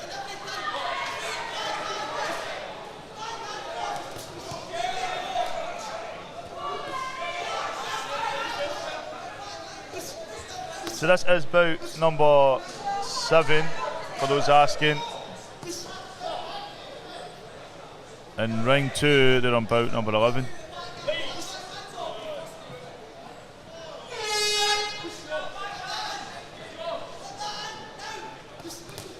Oh, nice left hand gets through from Nathan Lundy there. Right on the chin of the English boxer. Jaden saying the judges are rigged in ring 2. You can call our customer services 0800, no one gives that. Did they rotate? Did the judges not rotate? Yeah, not between rings. So the judges on ring 1 will stay on ring 1 and the judges on ring 2 will stay on ring 2. But they rotate within rounds, so it's not within rounds, sorry, but within bouts. So the next bout on will have a different combination. We see a couple of the judges sitting out and then they'll sort of rotate around. So yeah, and they do that to keep the neutrality. So if it's England-Wales next, for instance, they'll have 2 English, 2 Welsh and 1 Scottish. So they'll kind of try and keep the neutrality as it goes. So that's where the rotation will come in.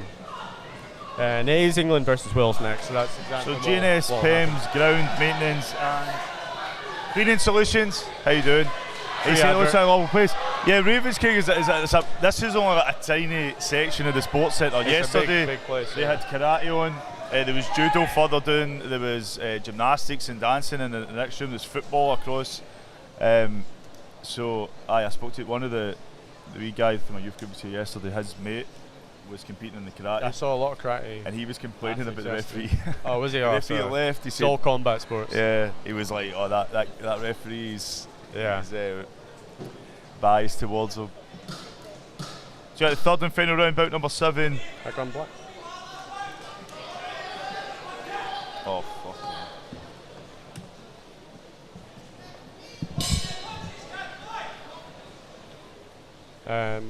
We're just got a slight technical issue.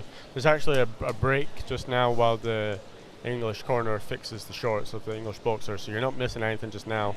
We are just trying to get the camera back up. Seems like our big camera seems to have maybe been unplugged or something. So just give us 1 second and we'll be back with the action. There you go. Sorry for the. It is a different angle we've got. We will try and get the camera on the high point back as soon as we can. Apologies for that. As I said, this is a temporary measure just now until we can get the big camera back up and running. But thankfully you can still see the action. Sorry, we might get, because of its angle, we might get a couple of people walk in front of the camera, so I do apologise for that. Just a reminder, Nathan Lundy from Scotland in the blue versus Denio George from England in the red. Who's next? Somebody asked. The next bout is bout number 9, which is Shay Jenkins from Wales versus Eloise Edwards from England. That's the female lightweight final. Female youth lightweight. This is the male youth featherweight 57 kilogram final. I believe Jamie might have fixed the big camera, so we might be able to switch back if you just give us a minute.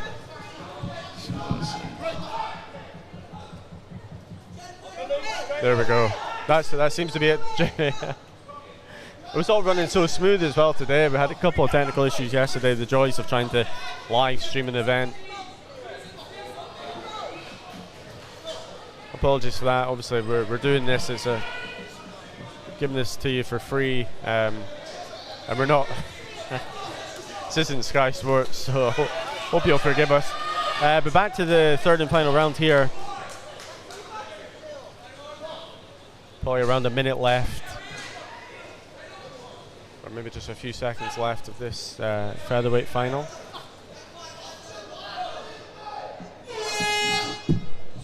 So that's the horn for ring 2, so the action does continue here. It's a bell we've got for ring number 1. Right, so the camera will be a bit lower just now. We'll put it back up higher, but I've just put it down quickly so we can. That looks fine, yeah. You can see the second ring that you love so much. Ah, yeah.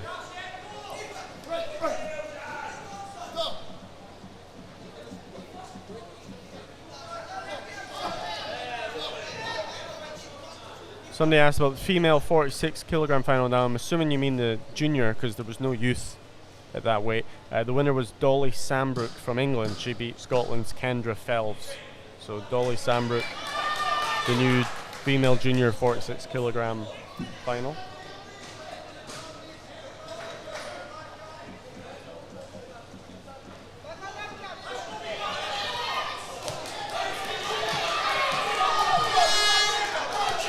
And there can't be long left in this one. Nice left hand there from Denise George. That's not going to be a knockdown. That was a slip, but there was a nice straight left from Denise George. Got through just before that.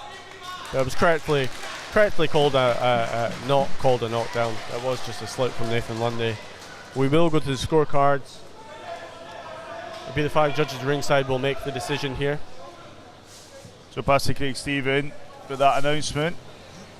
And then in between this bout the next, I'm going to put the camera back up higher on the rig. So I hope it goes well.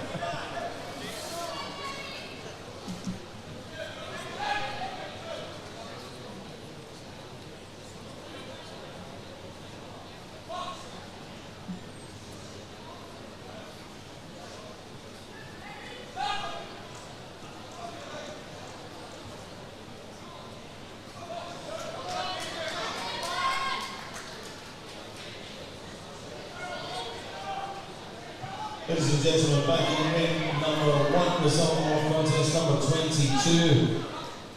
A close contest, we have a 3-2 split decision, goes in favour of the winner, who is now GB Youth Featherweight Champion in the blue corner. Well done here, Nathan.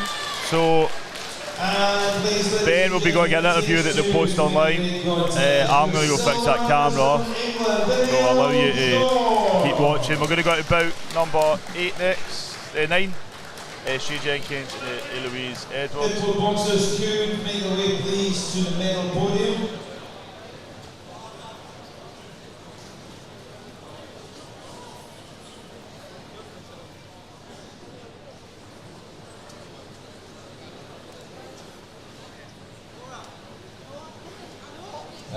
Contest number 23, ring number 1, boxers please.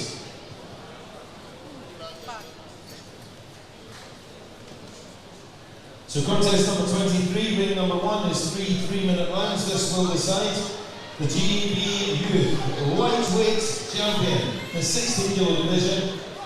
Referee in this one is Mr. Bradley Rye. Introducing first, crossing out the red corner, representing Wales, Jenkins.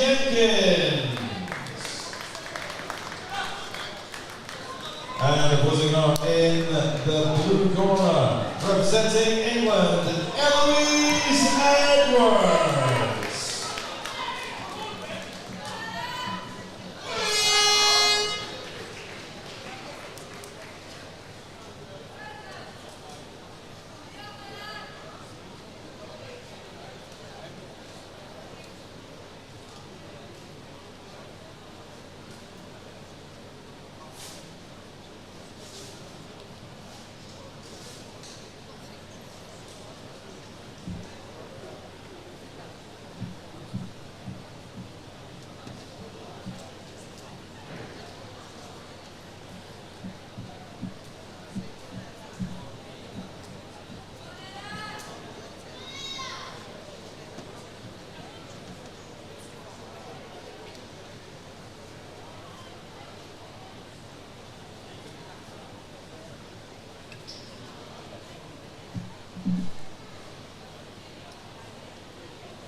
Ladies and gentlemen, back in ring 2, result of contest 25. We have a 4-1 split decision. The winner is now GB Junior Female Bantamweight Champion in the red corner, Eve Wright. And please, your appreciation for silver medalist, Teresa Mullen. If our boxers could make their way to the podium for the medal presentation. Now, ladies and gentlemen, the action is suspended in ring number 2 for a short lunch break. We should be back just on 1:30. So we're looking to resume in ring 2 just on 1:30. Next contest in ring 2 will be the heavyweight final between Wallace and Scotland to take over the next round. So the next contest in around half an hour's time.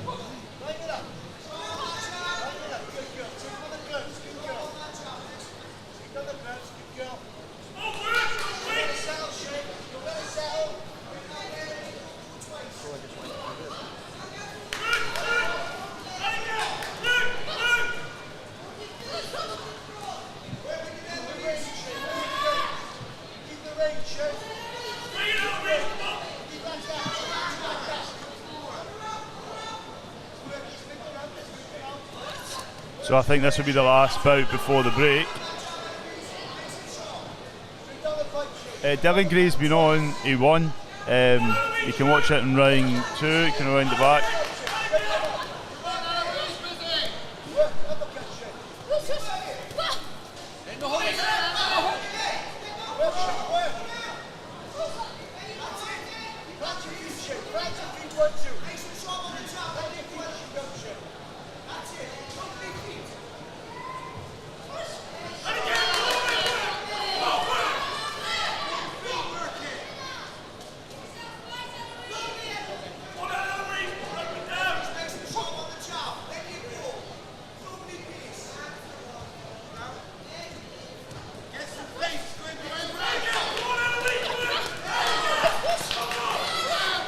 This is bout number 8.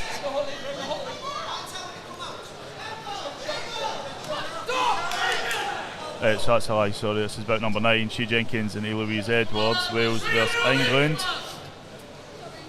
I'll leave you with the stream as we monitor just a few technical aspects. Ring 2 is obviously stopped. And it looks as though there'll be a break in this ring after this bout.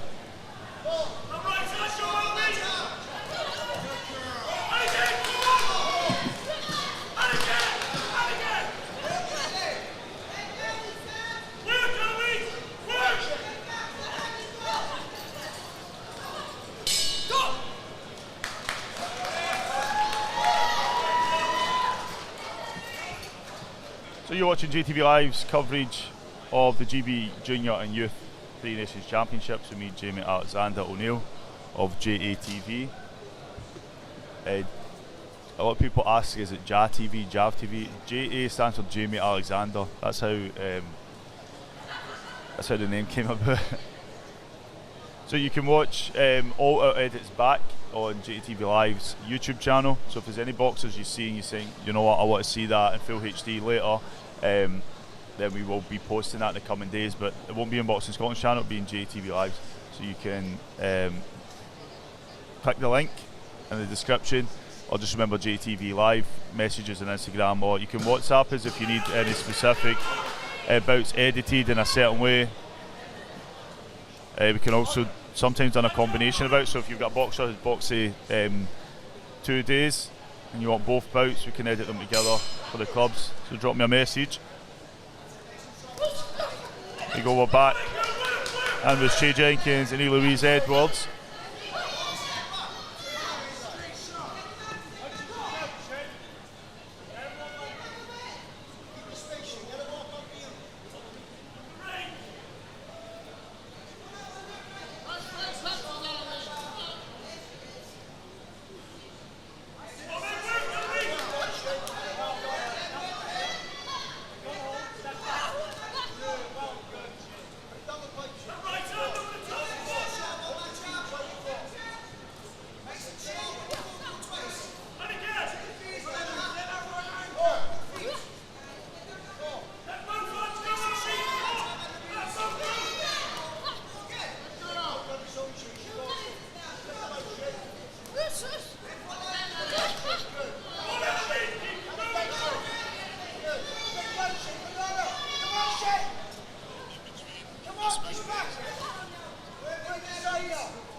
So within a few seconds around number 3, I've just been keeping an eye on this while I've been dealing with some technical aspects of the stream.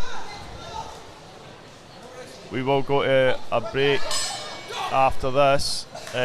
Both streams will remain up, however we'll have adverts in this one. Ring 2, you should still be able to see the ring.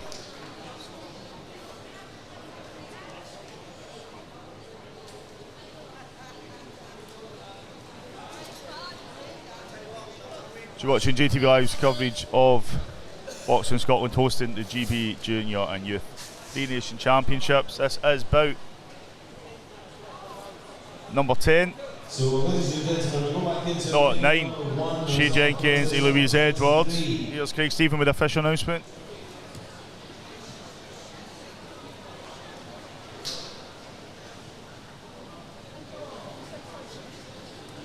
And again, we have a very close contest, a 3-2 split decision.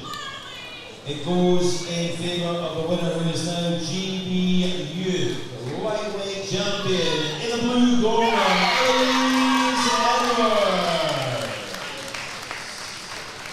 and please, ladies and gentlemen, it takes 2 to make a great contest. Your silver medalist from Wales, Shea Jenkins. If both boxers could make their way, please, to the middle podium for the presentation. And we're going to suspend the action in ring number 1. Our officials are going to go for a very short lunch break. We will be back in this ring at around 1:45. So we're back in this ring at approximately 1:45 with contest number 24. It's the lightweight final, Wales and England, Axel Hagerty and Hamilton Joyce.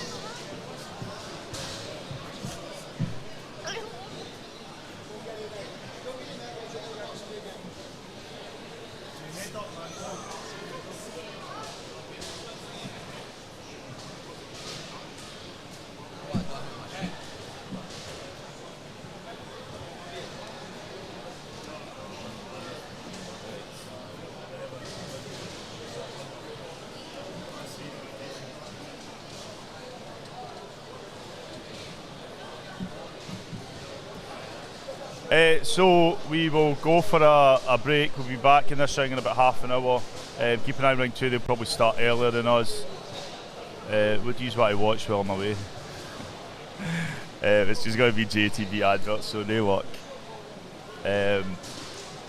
Don't forget, some of the adverts for the JATV Live Scottish Boxing Year Awards will pop up if you do want to get involved.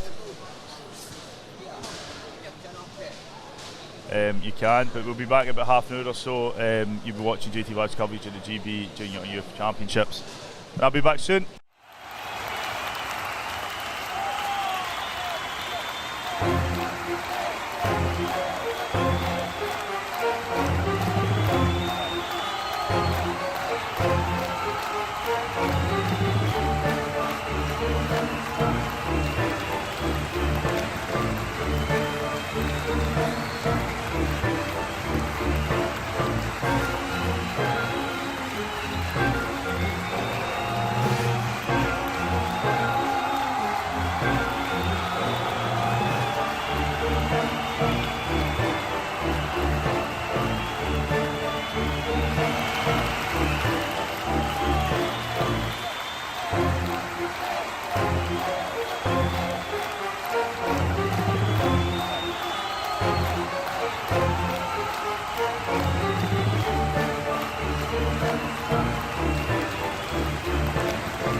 What does it take to step into this boxing ring? What does it take to step into this boxing ring? What does it take for you to step into this boxing ring? It takes a lot of hard work, dedication, and the right mentality. You can watch it from your screens and you think, oh, I can do this, this and that, but when you get in there, it's a different story. It takes a lot of guts, it takes a lot of motivation, and you need to have the heart to get back in the ring.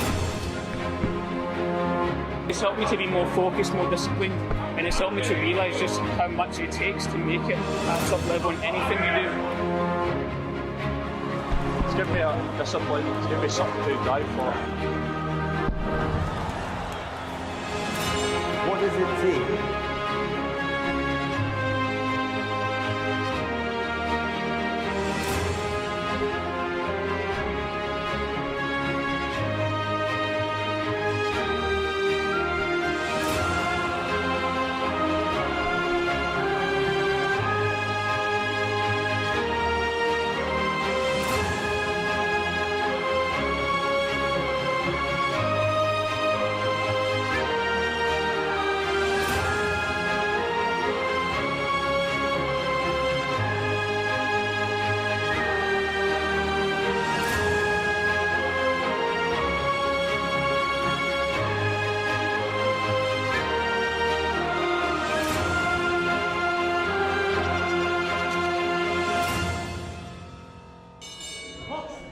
wasn't for boxing, God knows where I'd be right now.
What does it take to step into this boxing ring? What does it take to step into this boxing ring? What does it take for you to step into this boxing ring? It takes a lot of hard work, dedication, and the right mentality. You can watch it from your screens and you think, oh, I can do this, this and that, but when you get in there, it's a different story. It takes a lot of guts, and it takes a lot of motivation, and you need to have the heart to get back in the ring. It's helped me to be more focused, more disciplined, and it's helped me to realise just how much it takes to make it at top level in anything you do. It's given me a discipline, it's given me something to drive for. What does it take?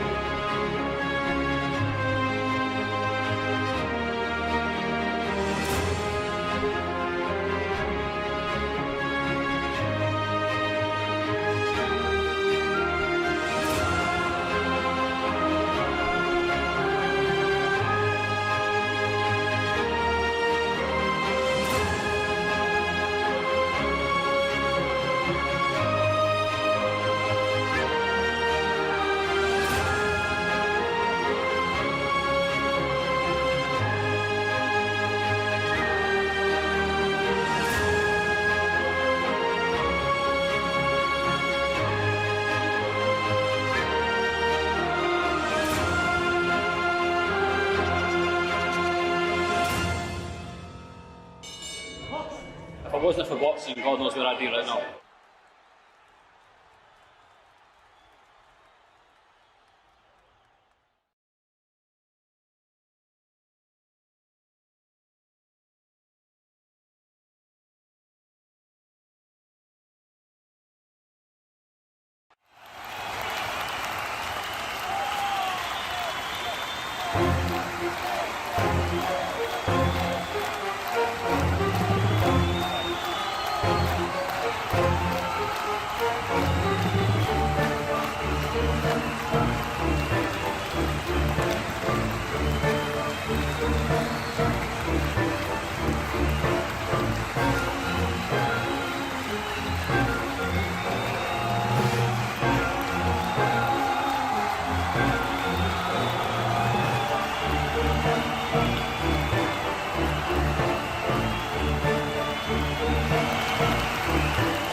What does it take to step into this boxing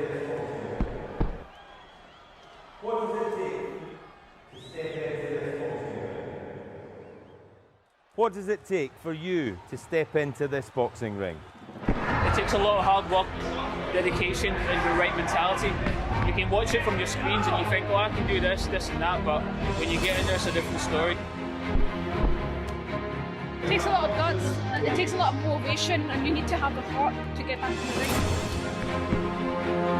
It's helped me to be more focused, more disciplined, and it's helped me to realise just how much it takes to make it at top level in anything you do. It's given me a discipline, it's given me something to drive for. What does it take?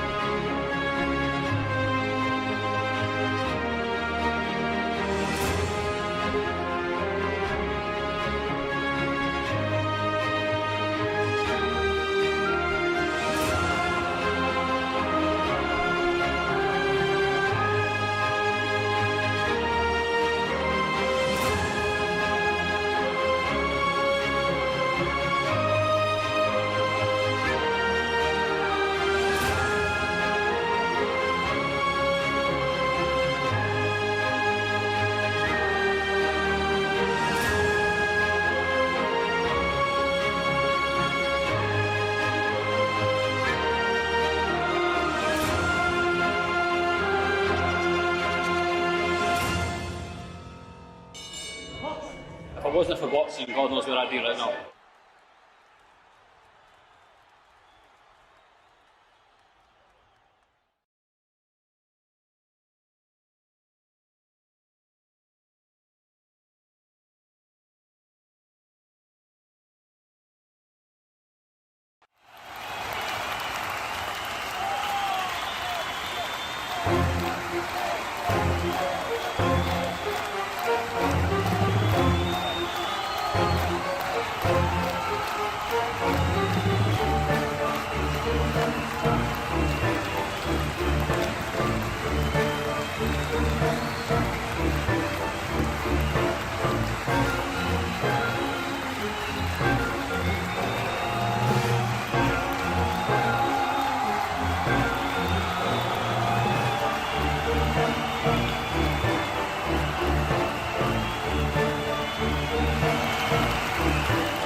What does it take for you to step into this boxing ring? It takes a lot of hard work, dedication, and the right mentality. You can watch it from your screens and you think, oh, I can do this, this and that, but when you get in there, it's a different story. It takes a lot of guts, it takes a lot of motivation, and you need to have the heart to get back in the ring. It's helped me to be more focused, more disciplined, and it's helped me to realise just how much it takes to make it at top level in anything you do. It's given me a discipline, it's given me something to drive for. What does it take?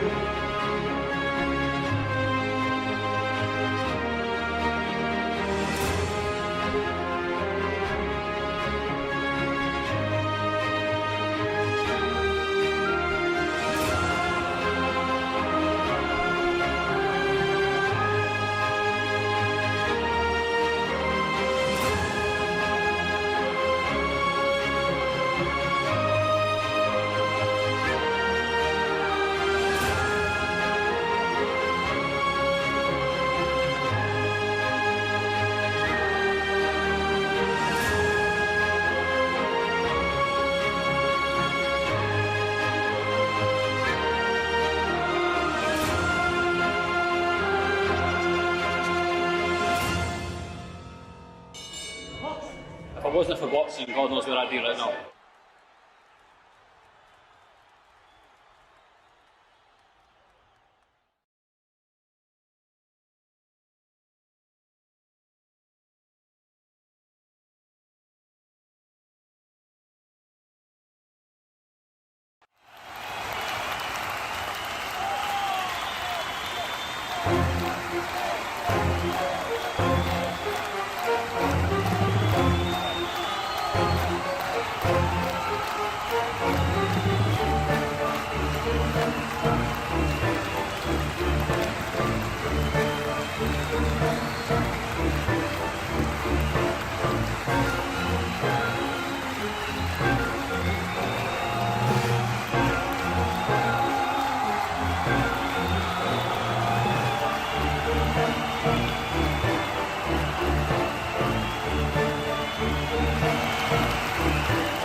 What does it take to step into this boxing ring? What does it take to step into this boxing ring? What does it take for you to step into this boxing ring? It takes a lot of hard work, dedication, and the right mentality. You can watch it from your screens and you think, oh, I can do this, this and that, but when you get in there, it's a different story. It takes a lot of guts, it takes a lot of motivation, and you need to have the heart to get back in the ring. It's helped me to be more focused, more disciplined, and it's helped me to realise just how much it takes to make it at top level in anything you do. It's given me a discipline, it's given me something to drive for. What does it take?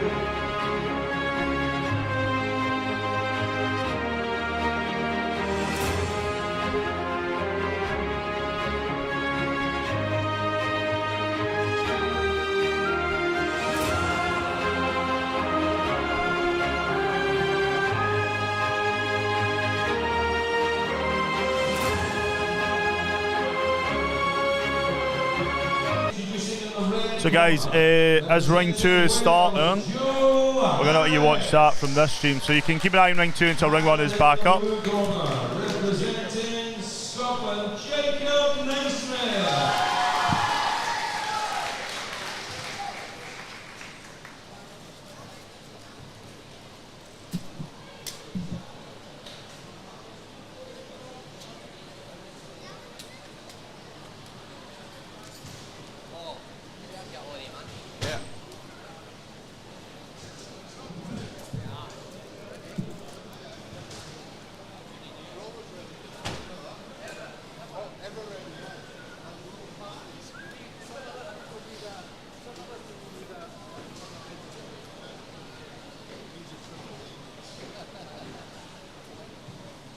Right, ladies and gentlemen, the officials, ring 1 are back and ready.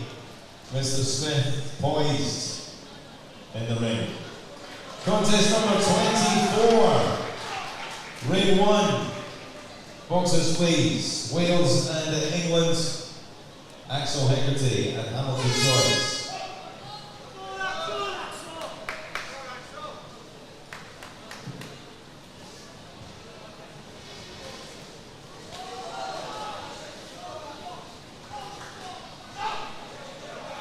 So ring number 1, contest number 24, 3 3-minute rounds. This will decide the GB Youth Lightweight Champion. In the 60 kilo division, Mr. Jim Smith is the referee in charge. Introducing in the red corner, representing Wales, Axel Hagerty. And across the ring, in the blue corner, representing England, Hamilton Joyce.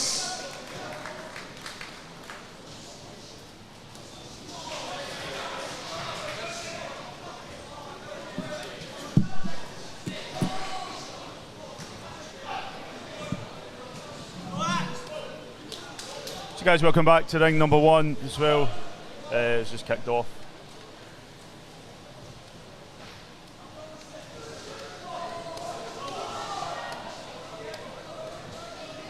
Did you enjoy the adverts? So this is Axel Hagerty and Hamilton Joyce, Wales versus England, bout number 10.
Go!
We have a unanimous decision.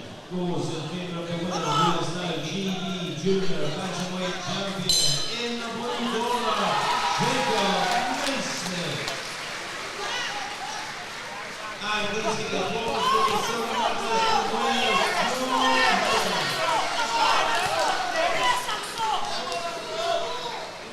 and both boxers could be the way to the medal podium. Presentations.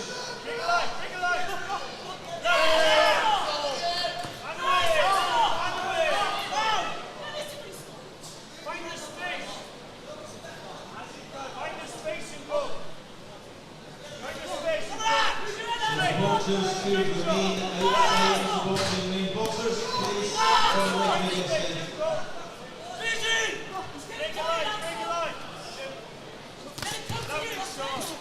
Number 27, 2 boxers, please. Keep it shape now, Axel. Keep it shape.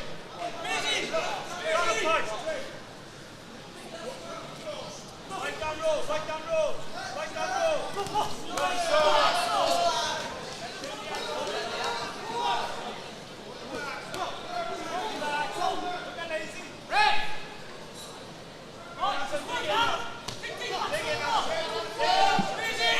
Straight now, Panter. Straight. Straight. Straight now, Axel. Straight. So ladies and gentlemen, contest 2-minute round. This will decide the GB Junior featherweight 57 kilo. 50 shots for this one once again to John McKenna. Introducing the representing England, Jamie Gorer. In the blue corner, representing Scotland, Oscar Steele. So guys, I've been watching both rings, albeit not at my desk. So just to remind you, we've got about 10, Axel Hagerty and Hamilton Joyce currently in ring 1. In ring 2, about 13, Jamie Barrett from England takes on Oscar Steele from Scotland. That's just about to start. And what about this has been? These two have just been relentless.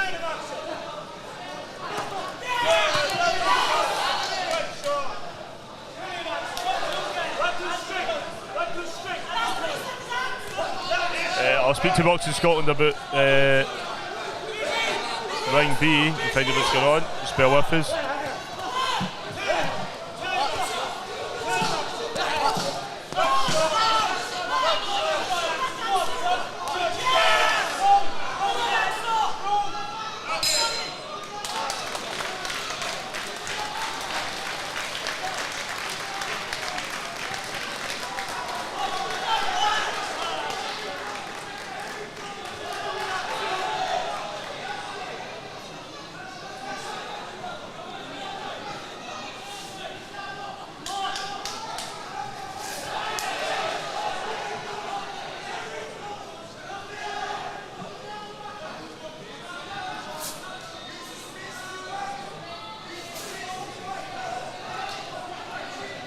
So if there was an issue with ring B, it seems to have sorted itself out.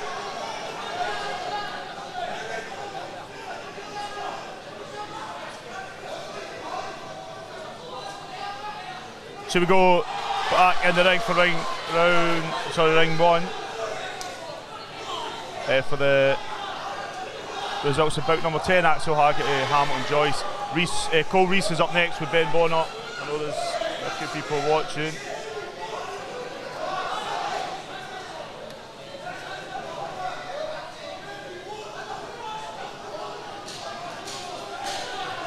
And Paul Coyle is up in 2 bouts time in ring number 2, so keep an eye on that. 2 bouts time for Paul Coyle in ring number 2.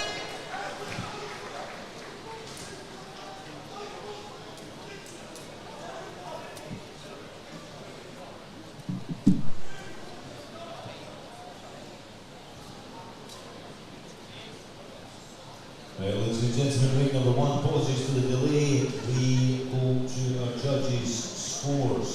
We have a close one, A 3-2 split decision goes in favour of the winner, who is now GB Youth Lightweight Champion in the red corner, Hagerty.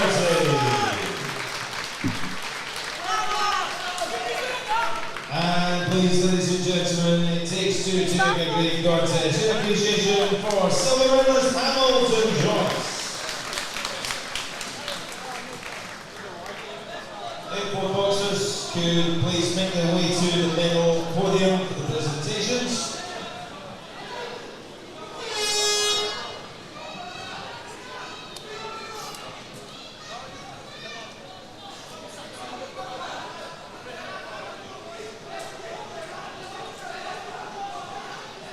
Ring number 1, contest number 25. Boxers please. So making away at the ring, Reese from Wales takes on Ben Bonner from Scotland.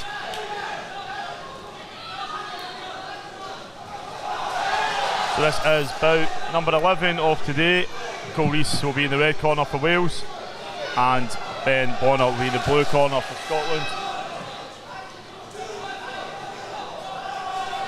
Fred Hanway is on 3 bouts time. Number 25, ring number 1. This is 3 3-minute rounds that will decide the GB Light Welterweight Champion within the 63.5 kilo division, and our referee for this one, his first appearance of the afternoon, 2-star international referee from England, Mr. Billy MacDonald. Introducing first, the boxing out of the red corner, representing Wales, Reese. In the blue corner, representing Scotland, Ben Bonner.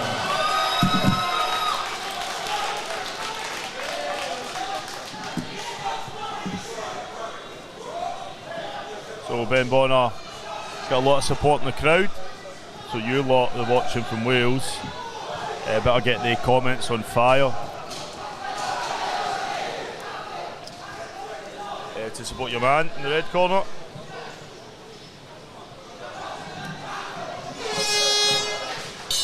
Brian Allison, how you doing, my man? This is bout number 11 in ring 1. I think you are waiting for Daniel. No. Who is it you're waiting on? There's a Southside boxer that's on there. Sorry. There's a Southside boxer on this list. Where is it? George Willis. Where is he? No, he's in the junior ring. Oh, so you'll be in the junior ring. So we've got Ben Bonner, who is the reigning British champion. He won British gold last year down in Barnsley at the GB Junior and Youth. He actually won the junior 63 kilogram gold medal. This is now, he's now a youth, and this is the youth 63.5 kg final. So he's only put on half a kilo, and it looks like he's put on a lot more. It seems like he's a lot bigger every time I see him. It looks like he's got tall. Ben.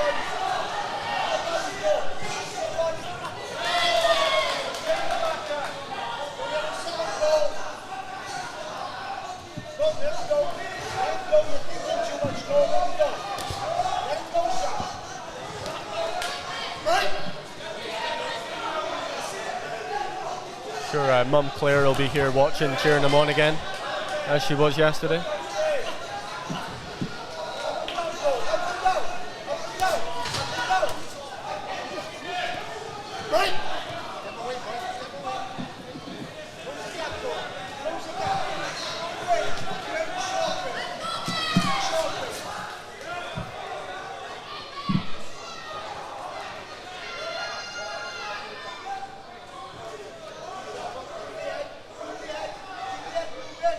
This is the youth light welterweight final here in ring number 1. You can see in the background that's the junior ring. So here in ring 1, all of the youth finals, and the other ring is for all of the junior finals. We do have a separate dedicated stream for ring 2 in the juniors if you do want to watch that action. At the moment we have Jamie Barrett from England in the red versus Oscar Steele from Scotland in the blue that you can see in the background there. But right here it's Paul Reese from Wales in the red and Ben Bonner from Scotland in the blue. And see that Cole in the southpaw stance in the red. Ben boxing out of an orthodox stance. Nice right hand there from Ben.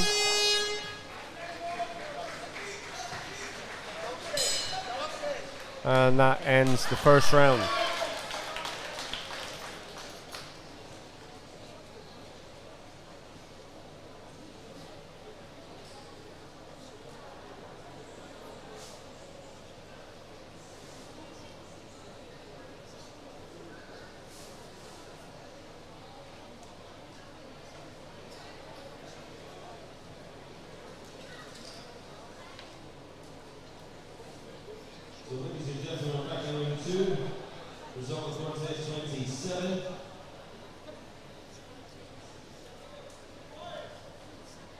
So hello to anybody up in Aberdeen who might be joining us on the stream. I know a lot of his club coaches were busy last night. A show, I think it was headed by Dean Sutherland, who got the victory on a pro show last night. They might have come down, I don't see them, they might have come down to Motherwell to watch it in person, or they may be watching on the Boxing Scotland official YouTube channel.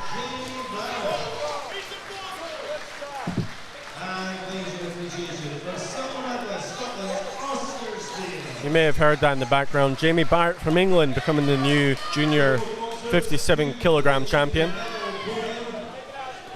Silver medal for Scotland's Oscar Steele.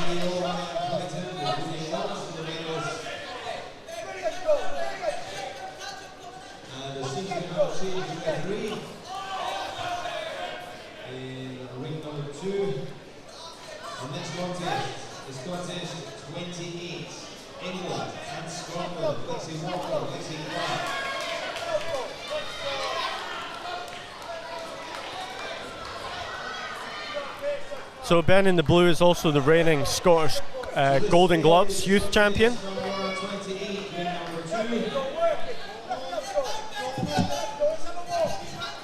He won that title earlier in the year. He beat McKinley Lorney from St Francis Boxing Club from Dundee in the final to become Scottish champion.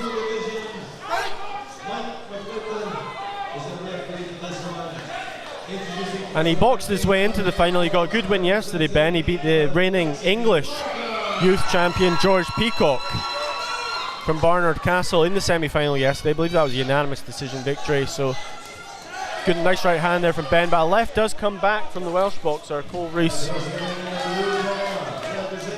You can see Ben does have a height and reach advantage. Nice jab, right hand combination again from Ben. Utilising, boxing on the back foot, trying to utilise that height and reach advantage, catch Cole as he comes in.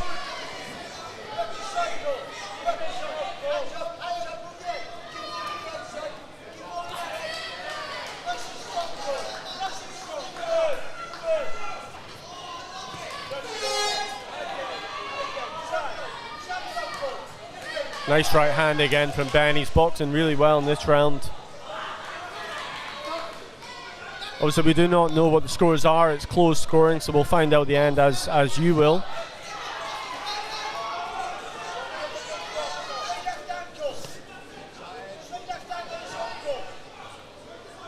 I believe Scotland have won 6 gold medals today, so Ben looking to add a 7th gold medal. Our all-time record is 10 gold medals at the event, which we set 12 months ago in Barnsley at the GB Junior and Youth. So there's an opportunity to try and match the achievement of last year, or maybe even surpass it. We'll have to wait and see how the results go. Nice right hand from Ben. He really caught Cole. It seemed to stun him there.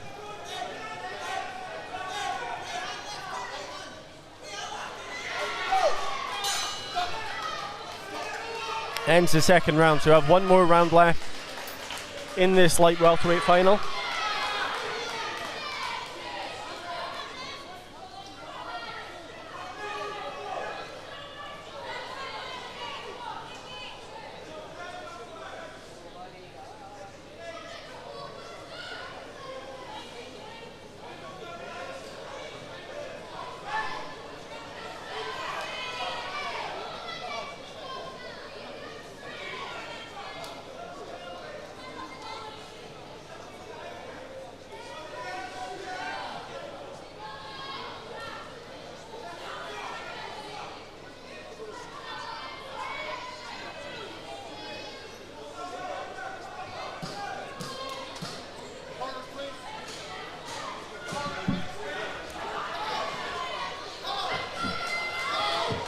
So third and final round here in this 63.5 kilogram British youth final.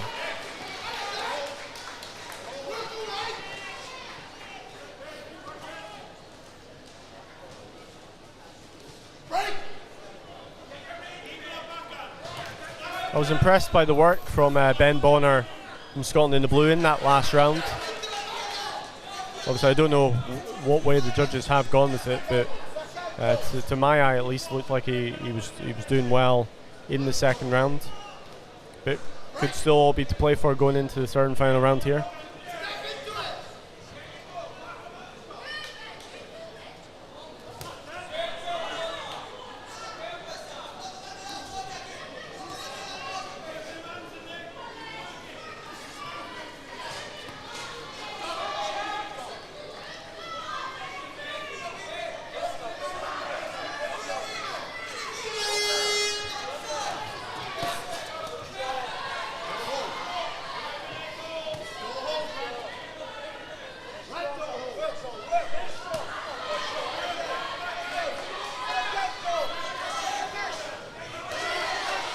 Both boxers there landing a shot.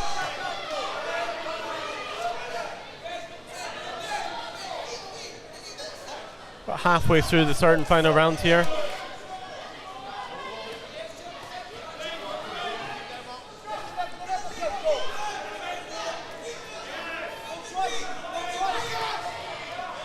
I think Cole Reese in the red from Wales seems to be a little bit more aggressive in this third and final round. He's maybe feels that he's down on the cards perhaps coming into this last round and needs to have a big third round to get the result. Or feels that it's one each and all to play for.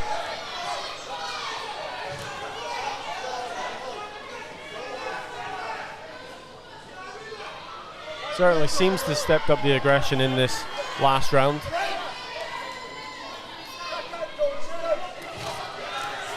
Nice short right hand there as Cole came in from Ben.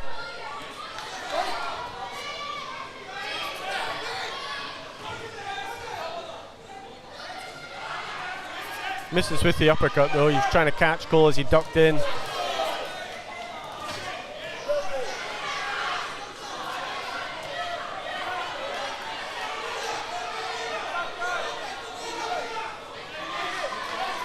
Coming a little bit scrappy as fatigue sets in a little bit for these two boxers. Not got too long to go in this third and final round. Looks like it will go to the scorecards.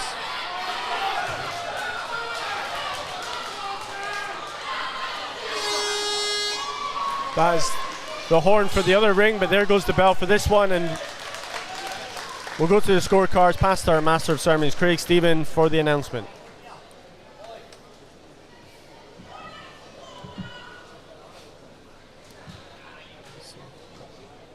Gonna go grab.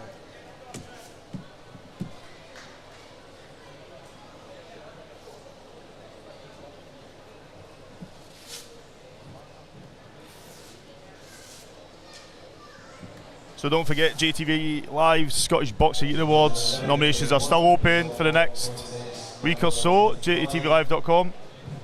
Tickets are available at jatvlive.com/tickets. Friday the 28th of July. We have a 4-1 split decision goes in favor of the winner, who is now GBU and welterweight champion in the blue corner, Ben Bonner. Well done to Ben Bonner there. Picking up. From Wales, Cole Reese.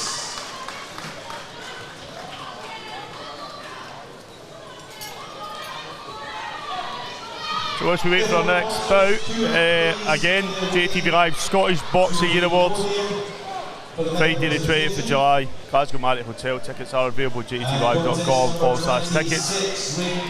Shout out to our event sponsor, AWH Boxing, and all our award sponsors, Amarama & Co, Southside Boxing Academy, Kelvin Bank Commercial Services, 365 MOT Service Centre, Armstrong Angel Trust, and Premier Socket, and our two JATV sponsors, check them out, Pro Energy Supplements and Total Tranquility. We go back in the ring Representing Wales, Mullen Lloyd.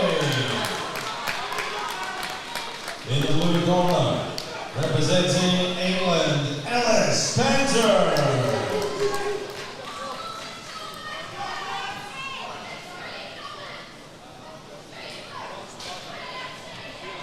So this is bout number 12. We get 17 in this round today. This is bout number 12. We get Mullen Lloyd in the red corner from Wales, and Ellis Panter in the blue corner from England.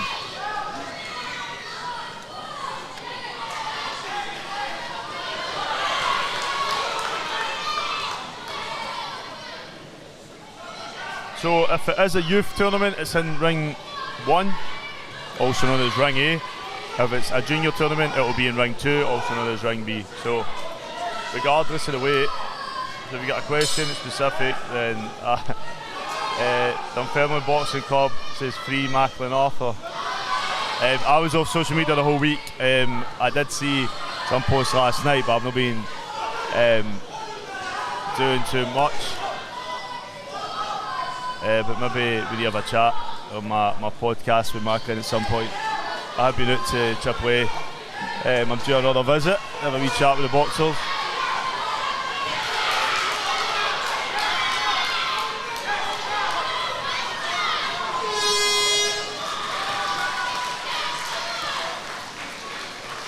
So Alfie Lewis is on next in ring 2. So if Jerome Warburton switch over to ring 2, I'll send you a link.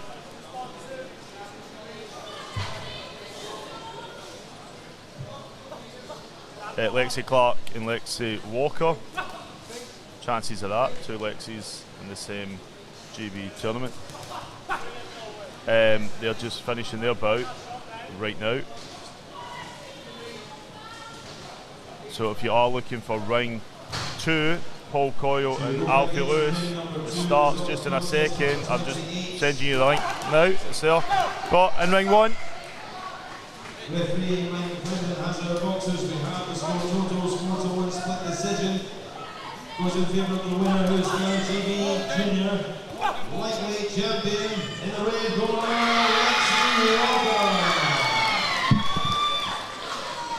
and please the appreciation, silver medalist from Scotland, so Lexi Walker picking up the win in ring 2.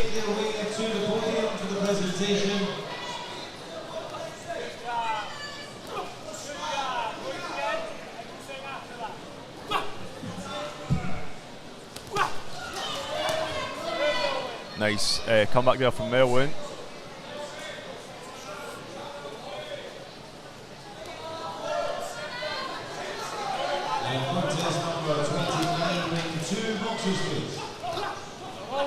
It's been a good bout, ring 1. Both Ellis and Melwin doing well. Seen Ellis earlier. This was the Sun GB Juniors lightweight champion in 60 kilo division. Mr. Tony Winters, for this one, introducing the red corner, representing England, Paul Coyle. And in the blue corner, representing Wales, Alfie Lewis.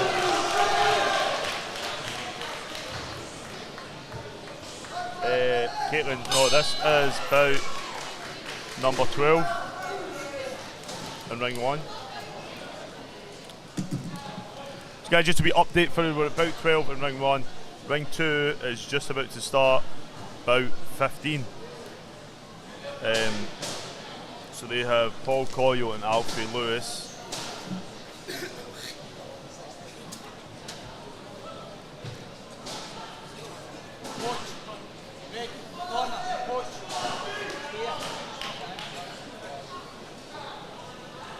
So if you're asking questions, try and give me as much details. Just say when's Paul boxing, because to go through the list is a bit of a nightmare. Declan McFee, he will be on after this. So Declan McFee is up next. This is about round number 2, and Declan McFee is up next, so don't go anywhere. Here we go, round number 2.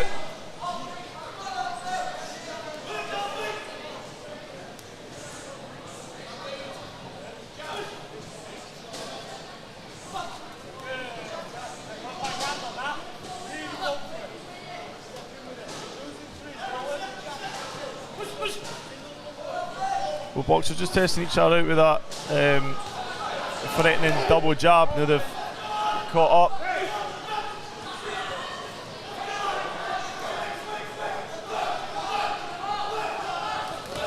Nice work there from Mullen, the Welsh box on the red.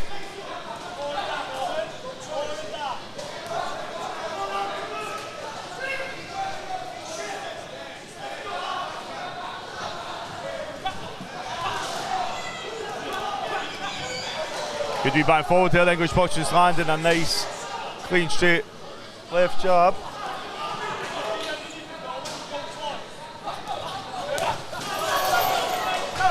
So Ellis Panter using that ring space. I know I say it, but when you're using ring space well, you're using a ring space well.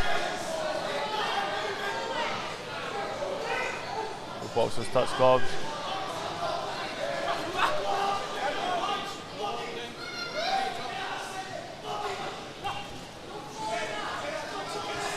Ellis again using that double jab, getting very close to Mullen. Boxing the red from Wales. Again, nice work there from the boy in blue. Great wee back forward there, a few nice shots landing. Big left to right landing from Ellis.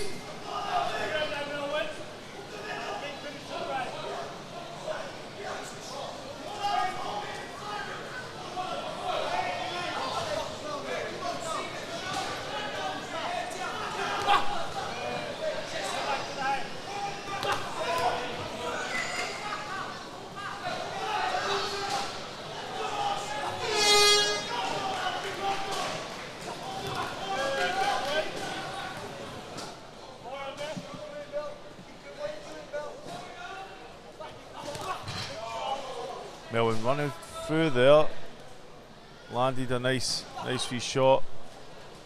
I think his confidence is building. He did start out around 1 well. I think since then Ellis has had wee pockets of being in control and kept the pace the way he wants it. And really, if Mullen wants it, he's going to have to go for it. Fair a few seconds around number 2, and that's the bell. So I think for me, blue corner, English box are just edging it in that round. First round I could see it being close, so it's still all to play for as we go into round number 3 in my estimation. I know any of the judges, I don't know whether they're, I could creep up one of them. The red mark under my, I wasn't punched or hit by a disgruntled parent. Or disgruntled coach. I think I've just got a bit of tiredness. So I'm struggling now, no long left in ring number 2. Ring number 1 rather. So Declan McFee's up next for those that were asking. He boxes Luke Corcoran from Wales. And then Sosa, Awesome Wagia. And Fred Hanway, Scotland versus Scotland, be probably one of the most interesting bouts of today. Will be up next. Be up afterwards, sorry. And then Alan Perry and Willie Loveridge, Daniel Pitt and Josh Mullen, and then Cian Gubbin and Troy Richmond.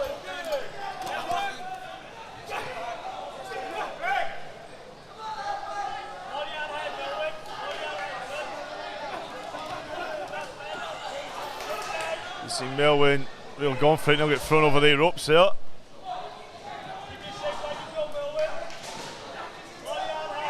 I was half expecting Triple H in the Rock. It's music to hit.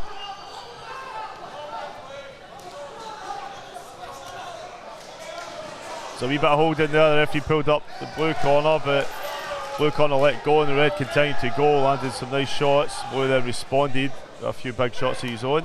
Nice left there as he takes a wee step back. The blue corner, nice again, he throws the right. But red corner, trying not to give him any space.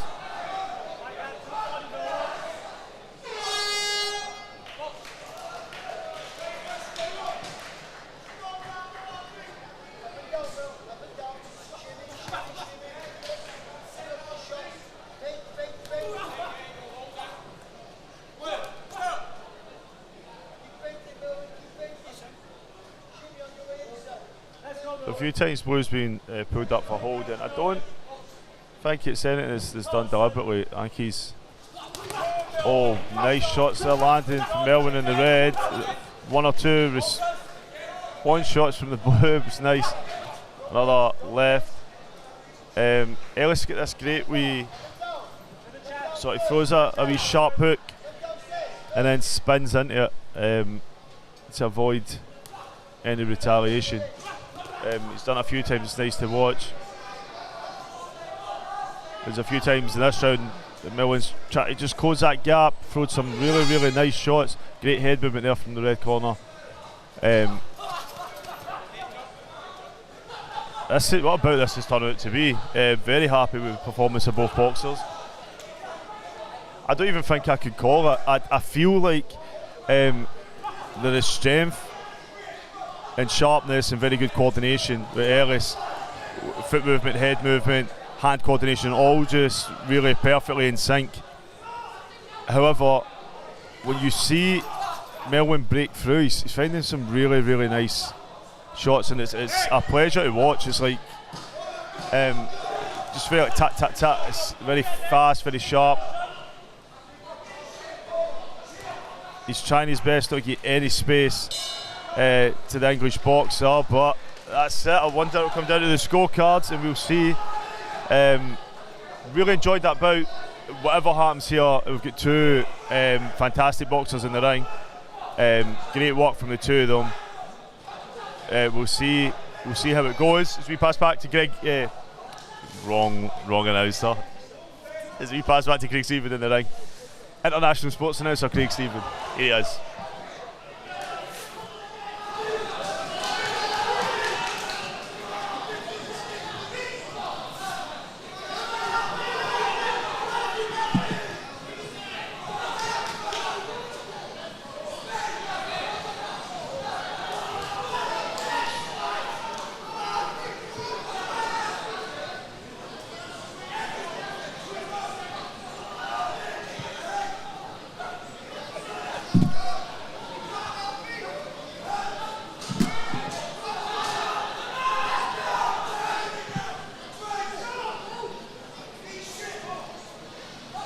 So ladies and gentlemen, back into ring number 1, the result of contest number 26. We have a unanimous decision.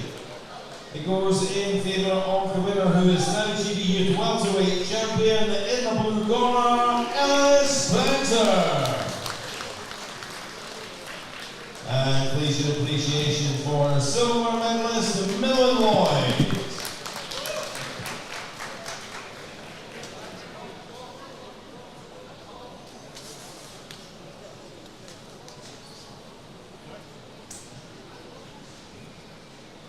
So if both boxers could please make their way to the medal table, the podium for the presentations. Contest 27 making its way to ring number 1. So as soon as we have a change of referee, can we have both boxers? It's contest 27 in ring number 1.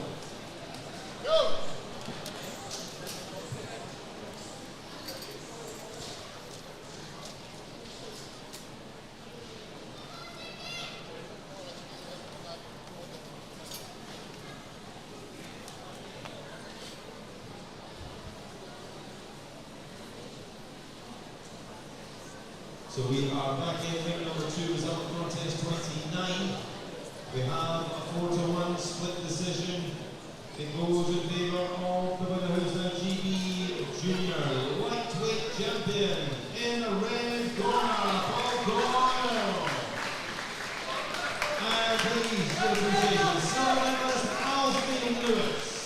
Paul Cole picking up the gold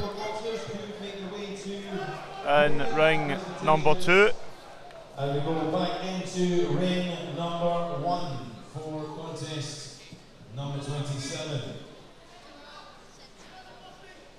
Contest 27, ring 1 is 3 3-minute rounds. We'll decide the GB Youth Light Middleweight Champion, the 71 kilo division. Referee for this one, Mr. Paul Allen. Introducing in the red corner, representing Wales, Luke Gorer. In the blue corner, representing Scotland, Declan McFee.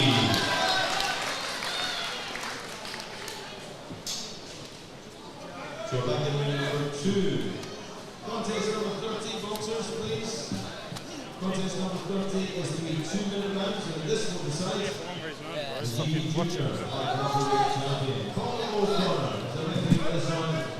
I was trying to get us a special guest for this one, Jamie. Two-time Commonwealth Games representative Stephen Nunes is here. He's actually working for Ravenscraig, so he said he couldn't come and commentate because he's on shift. But he's here watching this one, and he actually represented Scotland at this very weight at last summer's Commonwealth Games in Birmingham, the 71 kilogram. So he would have been a fantastic guest to have on this one. But I actually seen him a few times. He's been travelling with his club. He's been coaching for Corey's boxing club, So they had that box on last night at Goodies. I seen him for like 2 seconds before I'd set up. There's a lot of people waiting for this one, look. For Corin. Great left hook from Declan McFee. He was so impressive yesterday. Declan, he boxed in the semi-finals. He beat Mikey Jennings from England. The son of former world title challenger Michael Jennings, who boxed Miguel Cotto. So Declan was very impressive. You've got to watch not to get caught in the corner there, though. I know Declan he needs to watch. Sometimes he's a bit laid back, doesn't always lift his hands. He took a couple and he took a jab there as well. He's got maybe tighten up a little bit. He threw that right jab and then he got through. He threw it again and then followed up with some really decent shots.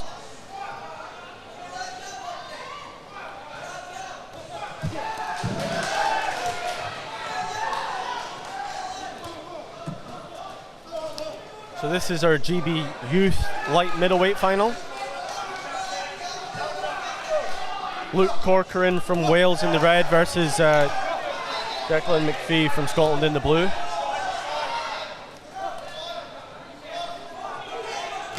This time we've got Wales in red and Scotland in blue. Yesterday it seemed to always be Wales in blue and Scotland in red, which was didn't seem natural having the colours the opposite way from the sort of traditional national colours, but obviously it's random based on the computer draw. Declan again getting caught with a jab. He's got his hands low, he's obviously relaxed, but he has taken a few clean shots so far in this opening round.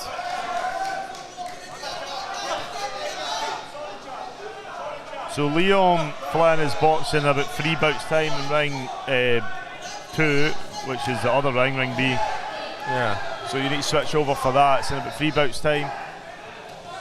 Declan looking to go one better than last year. He was actually a silver medalist at this exact weight in the youth 71 kilogram final. He got beat in the final last year by Jimmy, a senior boxer.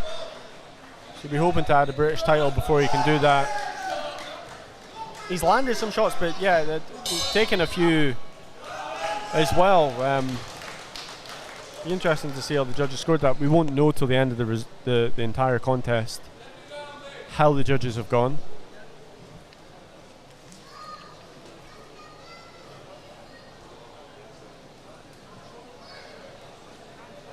So that's it for rounds number 1. The only thing I worry about Declan is maybe he's a bit too laid back and not always get his hands up at the right moments. He would have lost a few points there. But he is very natural in the ring. There's something like very natural about him. But I mean, it's good to be relaxed and be confident and everything else. But you do just have to just watch. You know how sometimes there's being relaxed and a sort of cocky. We've seen it. I don't think he's kind of like that. No, he's either relaxed and a sort of reserved. So which a lot of boxers are.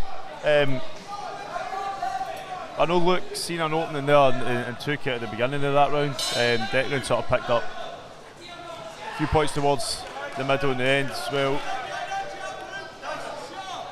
We go round number 2. Declan boxing out of the Rob Roy Boxing Club. Twice again, look. He caught him there. I mean, right there. There was a couple of shots there, but a lovely left hook from Declan. He did take a couple to start the round, but then he's landed a couple. Exactly the same shot. The Welsh boxer threw one, then threw another one again. He's just done it again. But I think Declan just thought, no, I'm going to see the opening myself. And he has got that ability, that's the thing. Yeah. It's a wee tit for tat, and he doesn't mind getting punched in the face either. It's like... No, I mean, and obviously some boxers want to box with their hands down, you know, they feel more comfortable, or it's a way to draw the opponent in and turn with a counter, but I do feel he's maybe got to adjust. He keeps getting caught, and I think he might be better served to keep his hands a bit higher and kind of box out the traditional stance with the hands held high, because he is getting caught, and again with the right hand. That left hand for me is just a little bit too low. Now some contests that'll work, but I'd like to see a little bit of an adjustment here from Declan midway through this second round. And a lovely right hand from Declan himself. They are both landing. Look, I mean, he's landing a lot in the gloves there, but when he gets him in that corner, he just sort of instinctively unloads. Look at a count against, I missed that there. So Declan McFee takes a standing 8 count.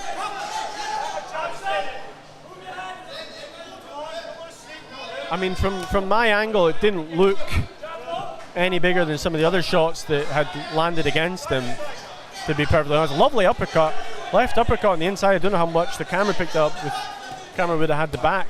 And a left hook as well, and a standing count now for Luke Corcoran. So both boxers taking a standing 8 count in this second round. And it has been the contest the whole way through, where both have landed big shots throughout. A really great contest. How this is going to develop over the remaining second and third round will be interesting to watch. Lovely right hand again from Declan.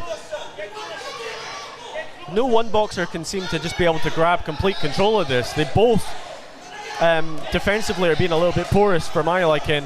Another right hand from Declan, but right hand from wow. It's these two have just been, they're sort of matching each other's energy. It's a great contest. I'm sure the coaches maybe aren't so happy how they're taking these shots, but from a neutral, I'm sure you'll be enjoying this on the stream. End of round 2. No idea which way this is going. The first, Luke went through a left uppercut, and that's what caught Declan for him to get his count. Then I think Declan responded shortly after that with his own uppercut, and then he caught Luke for Luke to get the count. But yeah. I mean, there's no automatic 8 counts, 10-8, sorry, for knockdowns. Yeah. So there's no requirement for extra points to come off. So the judges will probably score that 10-9 to one of the boxers. Which one, I don't know. But brilliant for the two of them. Slightly different styles, I think. Luke kind of gives the impression that he wants it more, but it's because Declan always seems so laid back. Looks relaxed, yeah, but I'm saying laid back, that's my terminology, but that's always comfortable, relaxed could also. But that shot at the end might have given Declan that second round from the judges. We'll have to wait and see. But great match up. So the corner's not quite ready. The referee just pausing the bout. Here we go. Well, I'm not expecting anything different in this third round. I'm expecting both to throw and land big shots throughout. If one boxer can maybe make an adjustment, it might serve them to come out the victor in this. But from what I've seen, I'm not expecting it. I think it's just going to go. That's a great left hook from Declan, but he's in the corner again. Boxing well out though. It takes a right hand.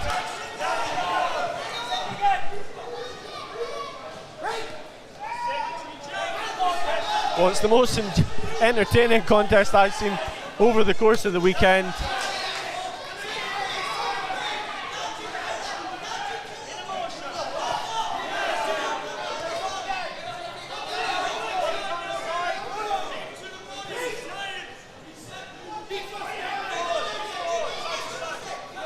It's a shame this is going to have to end after 3 rounds. It's one of these where you wish it could keep going for another 3 at least. And it could all come down to this round, because I feel like up until now both of them have stayed in it, and I would have felt bad for whoever lost the bout. Yeah, whoever. Another standing count for Declan McFee here though. Again, it didn't look any bigger than some of the other ones. It didn't look like it shook him more than some of those other clean shots. They both landed clean shots. Another good left though from Luke Corcoran. Obviously the referee's the closest to the action, and the health and safety of the boxers is paramount.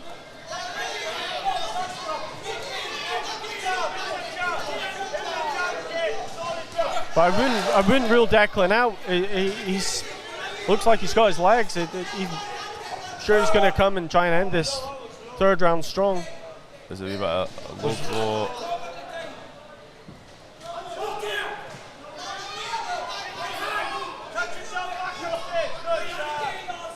And again, there is no automatic 10-8, so the judges do not have to give this automatically to Luke because of a standing count. They can just score the round as they thought whoever was the better boxer. Obviously they can take that into consideration, but it does not become an automatic 10-8 in any way.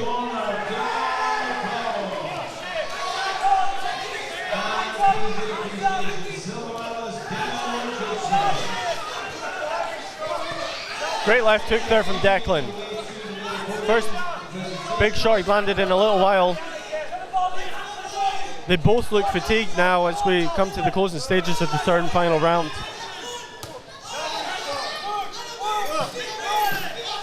Final 10 seconds of round number 3. This has been an excellent contest. Both boxers deserve a huge amount of credit for making it such an entertaining final. But who will be crowned GB light middleweight champion? We go to the judges. So Pastor Craig Stephen, just after he announces the boxers in ring 2, we'll come to ring number 1. Mr. Phil Hatton is a referee judge for this one. Introducing the red corner, representing Scotland, Kyle McGregor. And in the blue corner, representing England, Thompson.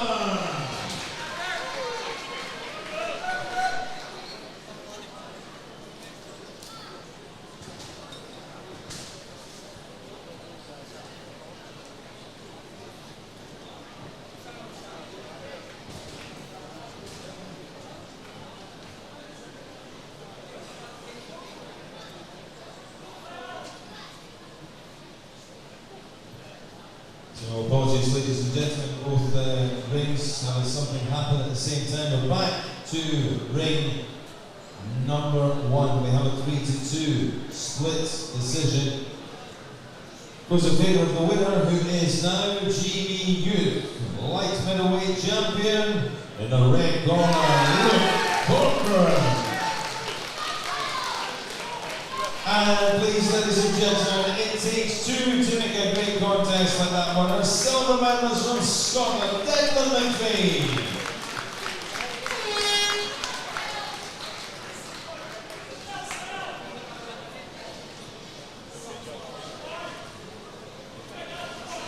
Thank you. So ring number 1.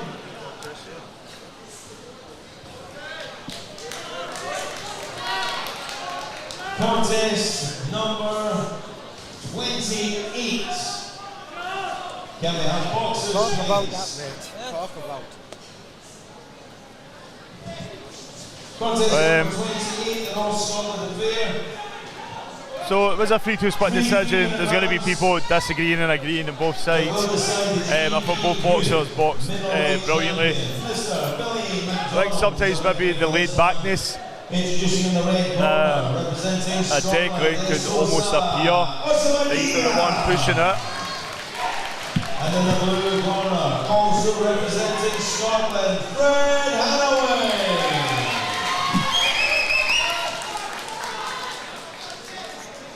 To go Fred, Hanway and Sosa. Also Magia. This is Scotland versus Scotland, the last of our Scotland, so definitely Scotland's getting a gold medal here. And we've seen both these boxers box great yesterday. So let's see, we've got to round number 1.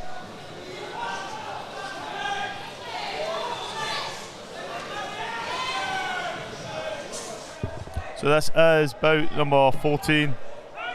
3 more bouts after this. Well, I wonder if Scotland will get a gold medal at this then. I'm looking forward to this one. It's a rematch from the Scottish final, Scottish Golden Gloves Youth Final, where a Sosa in the red from Meadowbank came out on top against Fred Hanway in the blue from Keir Hardy. So we'll see if it's revenge or repeat. And then if it'd be good if Fred wins and then you can have a trilogy. A best of 3. I mean, I spoke to Sosa yesterday after his semi-final victory, and at that point Fred's bout was going on.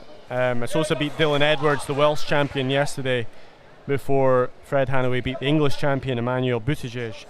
And Sosa said he wanted Fred. He wanted the rematch with Fred. Obviously, Sosa got the win in their first match, so maybe that's why he wanted Fred. I'm not sure. But we have the second All-Scottish final. So the two of them know each other. Similar heights.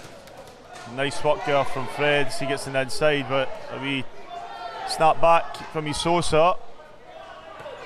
There you go, a nice body shot from his Sosa. Needs to watch the body shots as well. Both of them have nice combinations. Fred is switching up a bit, he's trying to go head body. Yeah, it seems to be taking a similar pattern to yesterday's bout with Fred, where Fred is the one who's going to come forward and trying to push the bout, and his opponent is going to try and box on the back foot, maybe counter punch. We know Fred carries big power. Sosa actually admitted that Fred hurt him in the first round of their last contest. Yeah. And I remember interviewing Sosa after he won the Scottish title a couple of months ago, and he seemed to be taking a while to recover. It was a hard contest, even though he won. It was a hard one for him to. He'd taken a few shots in that contest. So just again, a Sosa from Scotland in the red, and Fred Hanway also from Scotland in the blue. Sosa has his club coach James Patton in the corner, so a friendly face for him, who's also working for the Scottish corner, along with big Stevie Simmons, former Commonwealth Games medalist. And we have Neil Clark, Boxing Scotland coach, in the blue corner.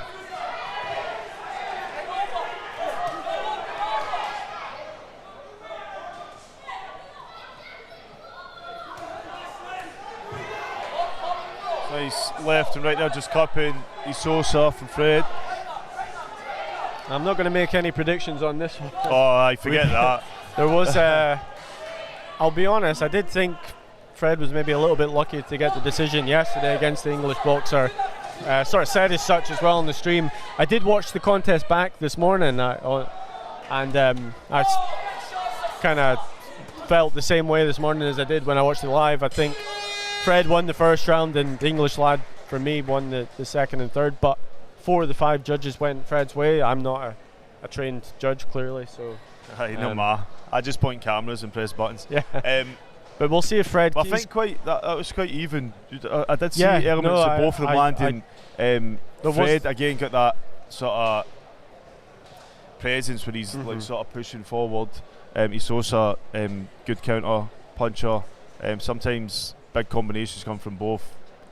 3 the shots, maybe 1 or 2 are landing. Yeah, I mean, what we saw from yesterday's result with Fred getting the 4-1 split decision over the English champion was the judges obviously liked his aggression. They liked the fact that he constantly moved forward and tried to make the bout, and he's doing the same again, so he might get rewarded if it's a close contest and it's a similar amount of clean shots on the target area. The judges might like Fred's aggression again. So go round number 2. And to be honest, I spoke to Fred's opponent yesterday, and he said that. He said, I think he was coming across more aggressive, and that would have went in his favour.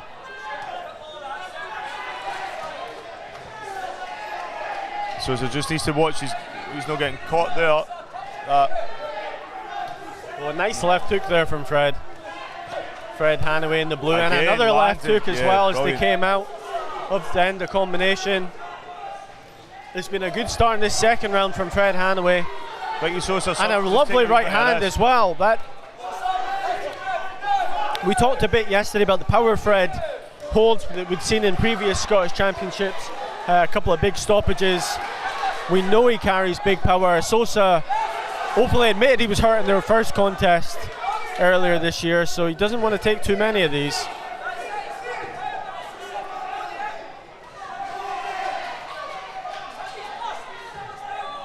Alan Perry is on next, so if you're waiting for him, don't go anywhere.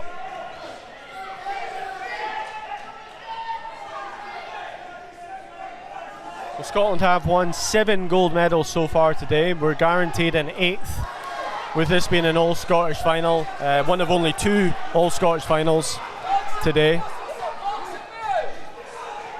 Our record is 10, which we achieved last year down in Barnsley, so we will see if we can reach that tally again, perhaps.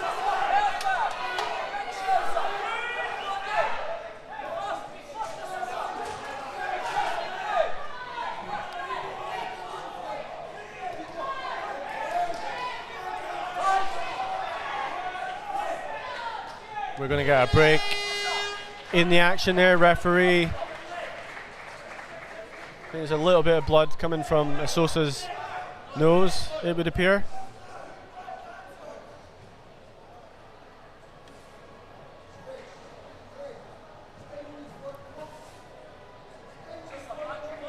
Fred looks very relaxed in the corner. He doesn't seem to be breathing too heavy. It looks like Sosa breathing quite heavy over where the doctor is. Whereas yesterday, Sosa seemed to be a bit more athletic, was able to keep up with the pace.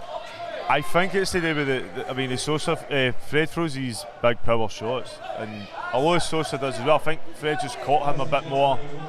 He's moved to the body as well at times, and Sosa seems a bit just weary of that. Yeah, I noticed that Sosa switched back to an orthodox stance. He had been in the southpaw stance. Now he goes back to the southpaw stance, lands a lovely right jab. Gum shield does come out though for Sosa.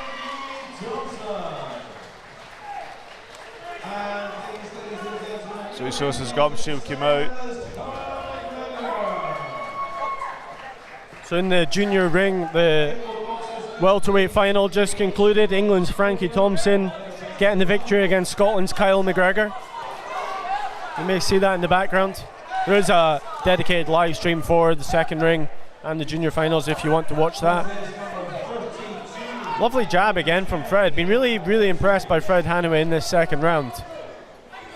I thought the first one was really close, but I think for me, Fred's winning this second round.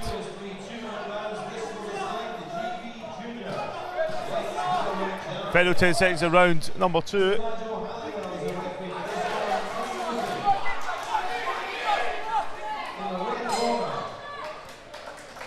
Yeah, good work there from Fred Hanway in that second round. Oh, you're just being biased. What for him now? No, I did. I try to say what I see. I think maybe I've contributed a lot more. Maybe I did miss stuff yesterday, but I think I still got it right. But well, today, I did. Fred to me is a total different boxer. Yeah, no, I watched it really closely this morning on the replay, and I still stand by kind of what I saw. But on this contest, Fred for me doing the better work in that second round. Be interesting to see how that first round was scored. It could be 1-1 right now. If somebody just posted Robert Downs. The first round was so close. I wouldn't really like to call it. So this could still be all to play for going into the third and final round here. I do think Fred does seem like he's still ready to continue. Sosa seems Fred a looks bit so relaxed in the corner. Yeah. Sosa seems a bit, I don't know, just taken aback. There's a bit more fatigue just looking at them, visually at least. But we'll see how that develops. Sometimes you think boxers are fatigued and they come out throwing all. I mean, as Sosa has done it. Sosa's come out firing here. He maybe feels he needs a big third round after that second, and he's. But those body shots are what. Fred catched him with a lovely body shot though on the inside, and again, that Fred really digging in the body shots.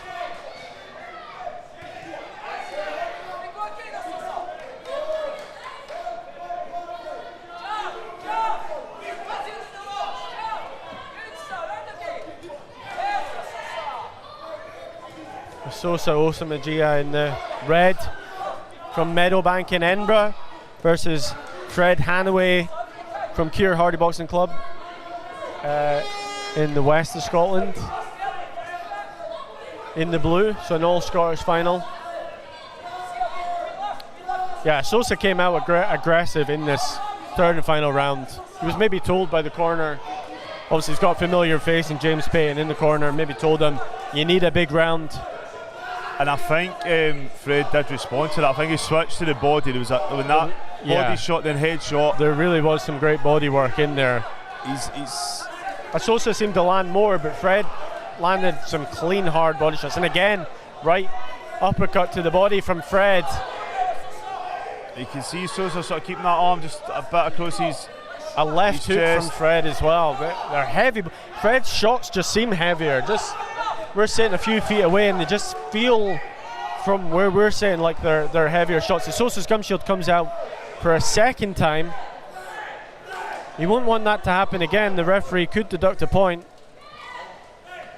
if he feels there's maybe intentional that the gum shield's coming out. I don't think it was, but I think it's just fatigue, to be honest.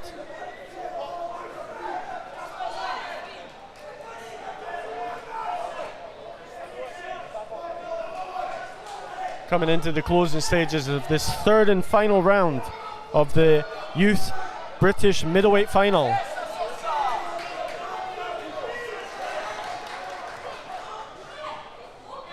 I think Sosa's a bit tired.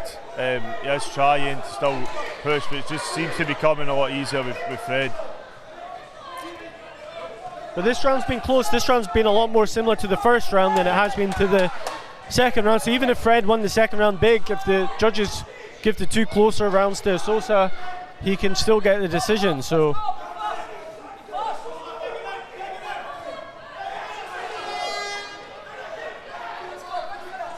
Clarkson, you hear, is for the other ring. So we still continue last few seconds in this third and final round until we hear the bell to end the contest.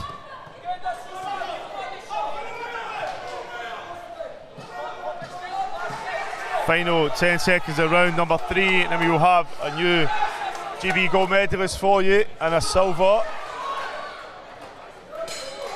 Wow. Great contest. Will it be repeat or will it be revenge? We go to the judges' scorecards.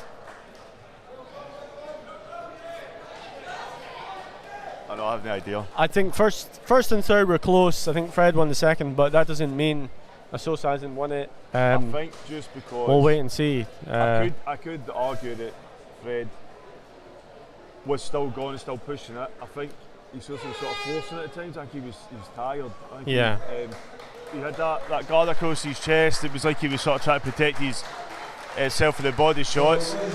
Yeah. So it's past Craig Stephen in the ring with a official announcement. In ring number 1 has one last check of both boxers, as always. Dr. Happy, both boxers come together with Mr. Billy McDonald. Ladies and gentlemen, this could have topped the bill in any venue around the country. What a fantastic contest. Let's hear it, please, for both of the boxers in the ring. We go to our judges. We have a 4-0 split decision. The winner is now the GB Youth Middleweight Champion in the blue corner.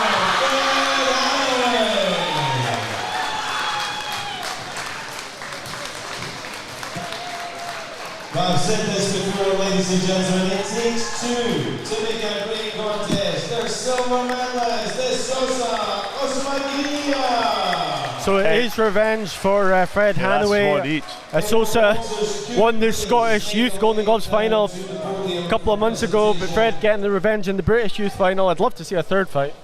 Yeah, me too.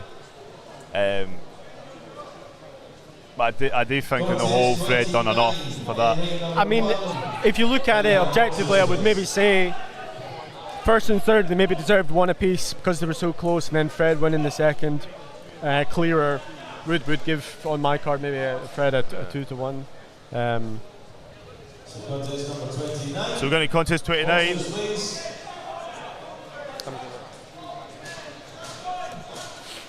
This is 3 3-minute rounds. This will decide the JATV Youth Light Heavyweight Champion. Mr. Gary Loveridge is our referee for this one. Introducing in the red corner, representing Scotland, Aaron Berry. Across the ring in the blue corner, representing England, Willie Loveridge.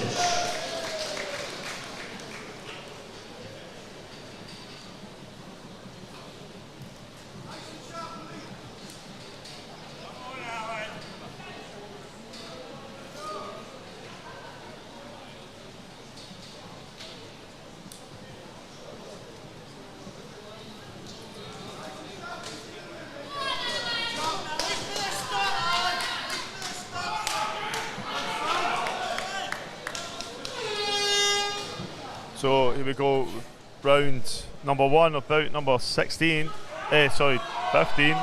Alan Perry versus Willie Loveridge. It's Scotland versus England. Scotland in the red corner, England in the blue.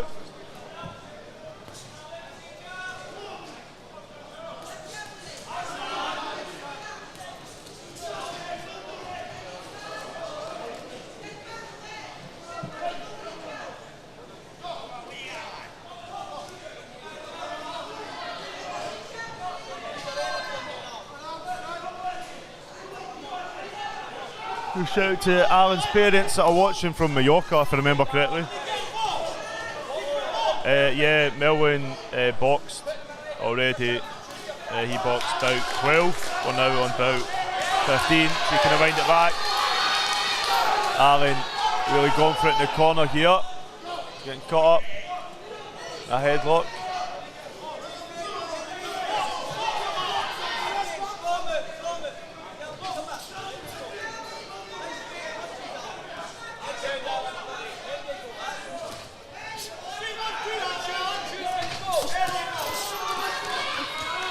Get a bit scrappy at times. I definitely think Alan has that reach and can keep that distance. Shout out to Tyler McLaughlin who's watching online.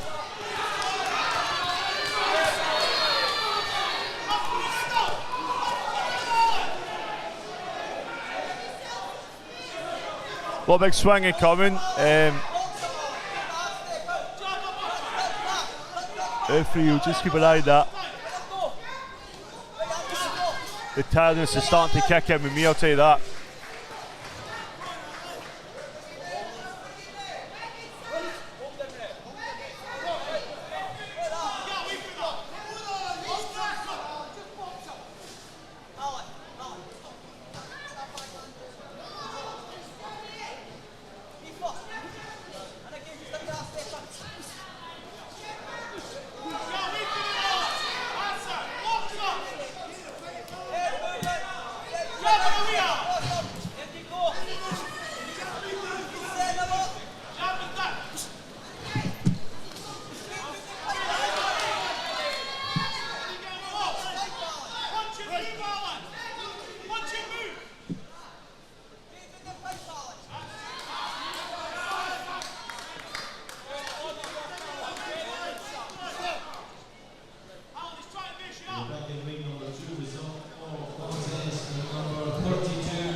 So somebody's getting a point off for holding there. Looks like Willie Loveridge from England deducted a point for holding. Seemed to be the message. Dropped down 6 kilos to the light heavyweight category for the British Championships.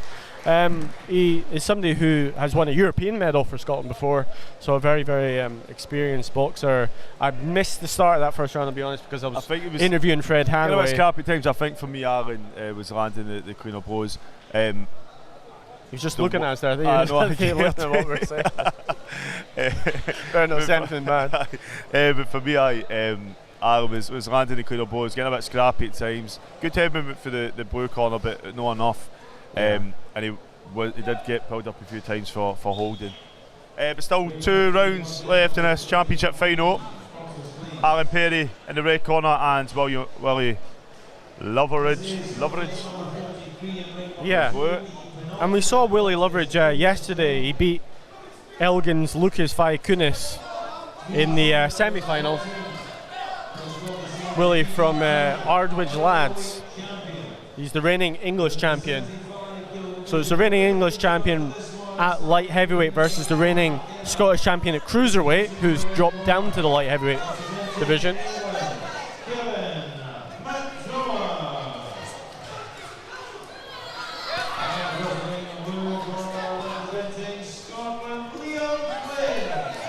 This is round number 2. You're watching JATV Live's coverage of our partners, Boxing Scotland, of the GB Junior and Youth 3 Nation Championships here at Ravenscraig.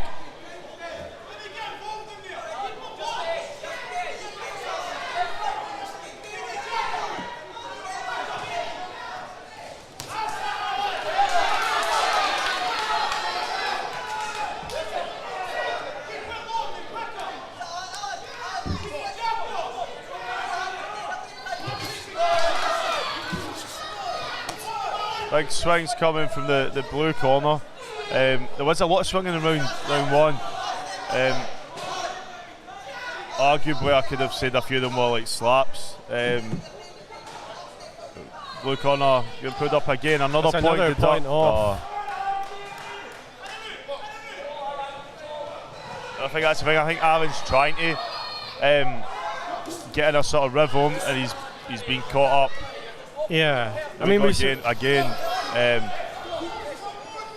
As I said, Alan Perry has won a medal at our European Championships, so a boxer with some pedigree coming into this competition, reigning Scottish Golden Gloves champion as well this season, looking to add a British title in 2023. He hits so hard, Alan Perry. Again. I mean, I'm seeing this. Holding back, but it's because he's hurt. The reason he's holding is he's hurting him. That's why. Another point to that. He hurt him to the body there. Alan Perry has won.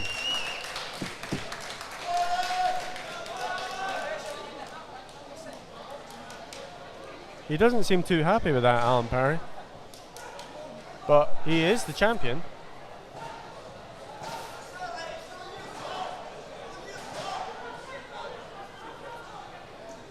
I'm not sure why he's so unhappy, Alan Perry. Did he just want to keep fighting, or?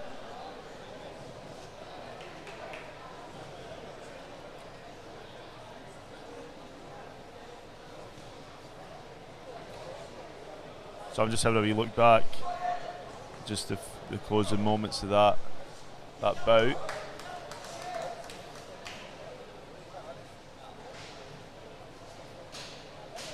So we go Craig Stephen in the ring with the official announcement.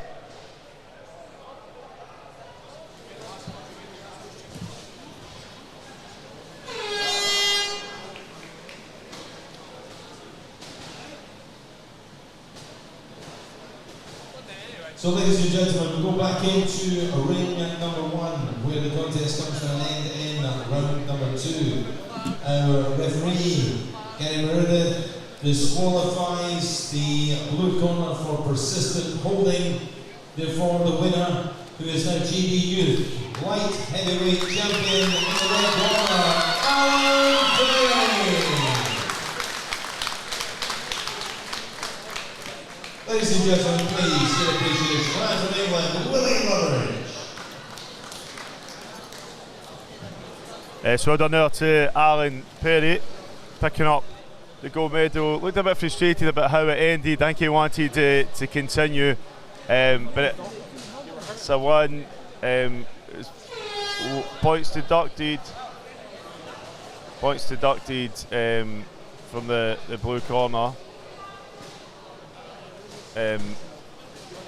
You can't see what I see, but it looks like he's refusing to get his medal. They're trying to talk him into it. So he should go and get it. So this is bout number 16, Daniel Pitt and Josh Mullen. Contest in ring number 1, contest 30. Come out boxers, please. Contest number 30, ring number 1.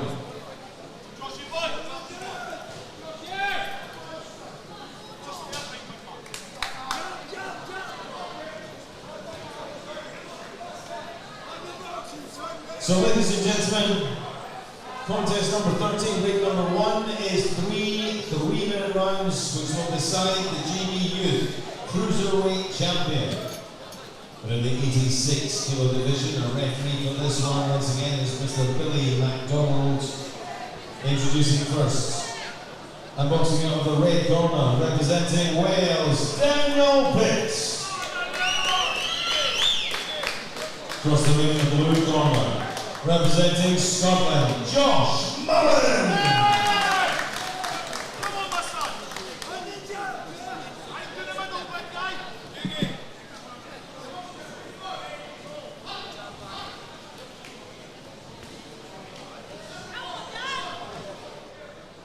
So this is bout number 16. We have one bout left after this. It is Daniel Pitt from Wales and Josh Mullen from Scotland. And then lastly we'll have Cian Govan and Troy Richmond. You're watching JTV's coverage of the GB Junior and Youth Nation Championships. Here we go, round number 1.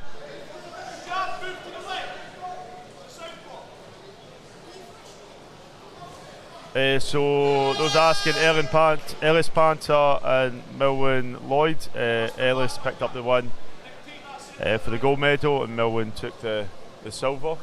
I'm sure you can rewind it back.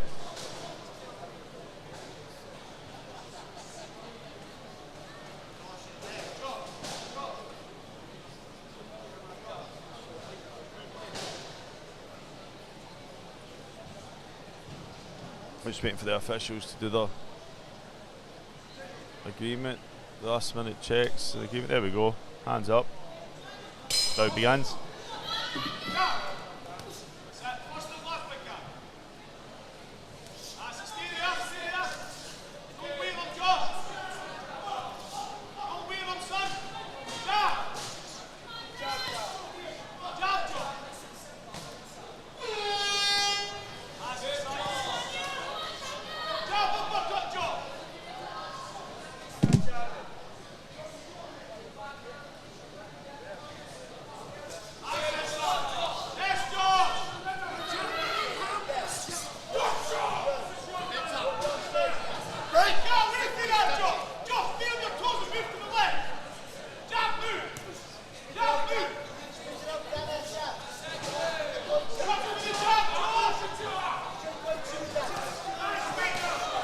So I'm back from speaking to new light heavyweight British champion Alan Perry's calmed down a little bit.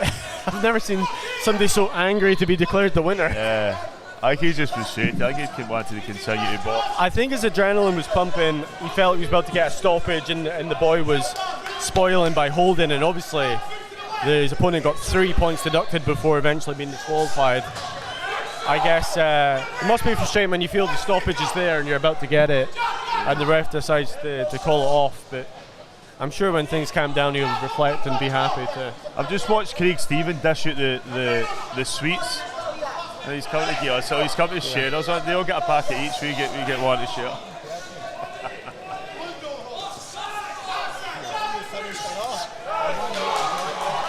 A nice left hand gets through there by Daniel Pitt from Wales in the red against Josh Mullen from Scotland in the blue.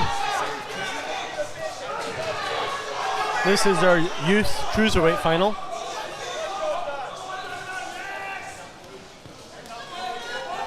Josh coming from Spring Hill Boxing Club.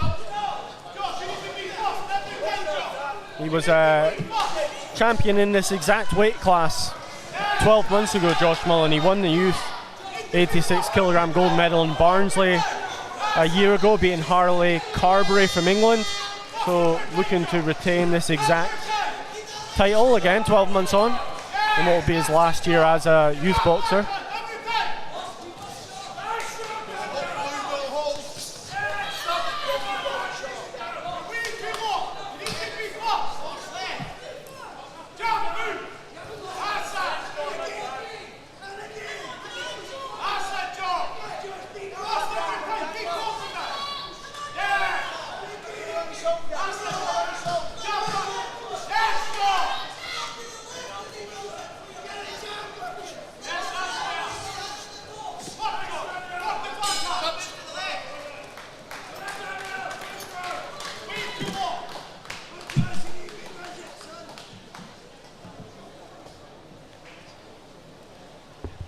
So nice opening rounds. 3 threes.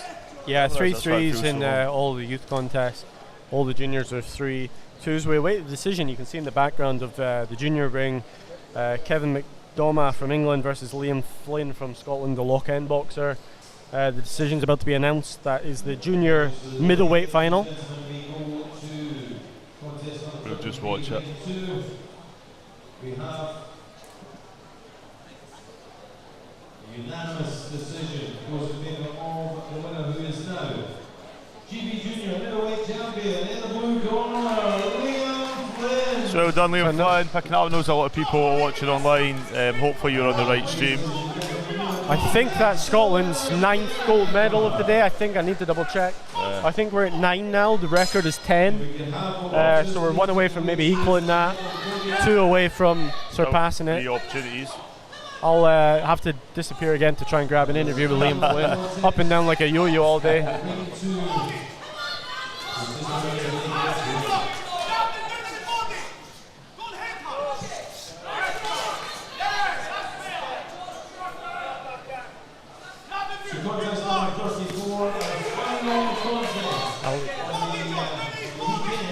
So meanwhile, in ring number 1.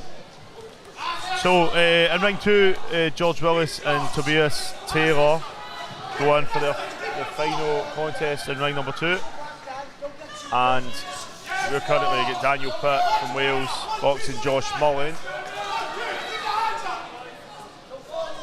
So ring number 2, contest number 34, 2-minute rounds of boxing was well decided GB Junior light heavyweight champion with the 80 kilo division. Referee for this one, Mr. Manion from London. Introducing the red corner, representing Scotland, George Willis. Yeah, Ellis Panter won his bout. Representing England, Tobias Taylor.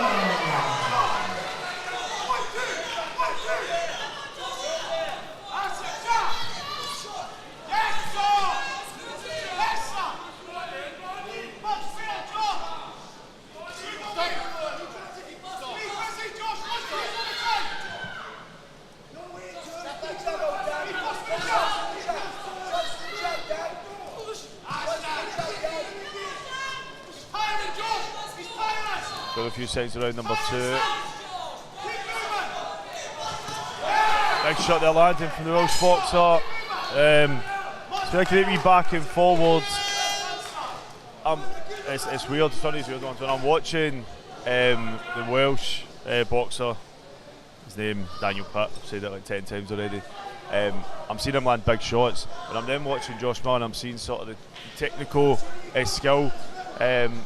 And he's throwing and landing, finding accuracy. I think for that round, possibly Daniel, I've seen more big shots landing. So we'll see how it plays out. I think it could be very close up until now. I'm tempted to run round and check all the judges' scorecards. What they show me anyway. I don't think it is scorecards. It's like goes to a computer or something. So Mullen's bout. It was earlier, like way earlier. So 1, 2, 3, 4 bouts ago. So you rewind it back, you should still be able to see it. Here's the 3rd and final round for bout number 18. Penultimate bout here, Daniel Pitt and Josh Mullen.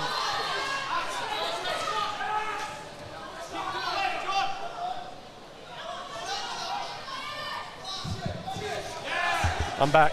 Apologies, up and down getting the interviews. How was the second round there?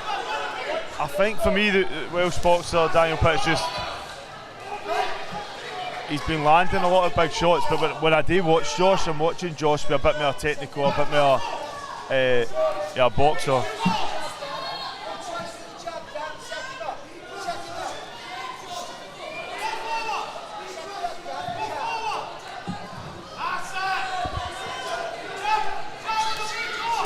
I see Frank Delaney, the head coach of Spring Hill, where Josh is from, in the front row, just literally underneath where the camera's stationed, cheering Josh on. Josh trying to become a 2-time champion at this youth 86 kilogram category.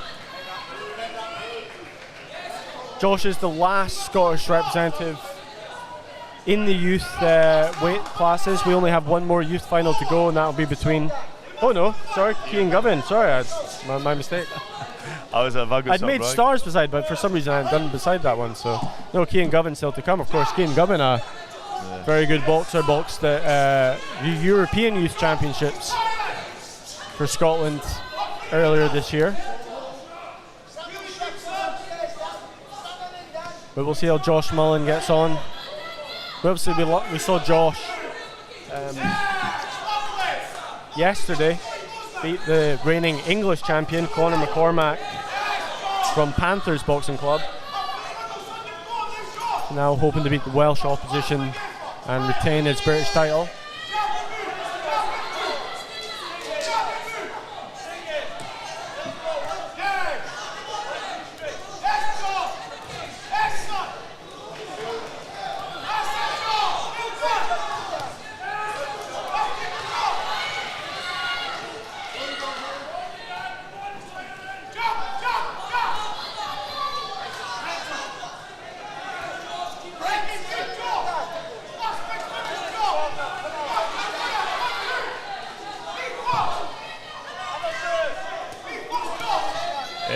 Perrier, he boxed the last bout. He won after his opponent was disqualified in the second round for persistent holding. Final 10 seconds of round number 3. Now we'll have a gold and silver medalist for you. Well done out of both boxers. We'll pass to Craig Stephen in the ring. Watch our judges' scorecard.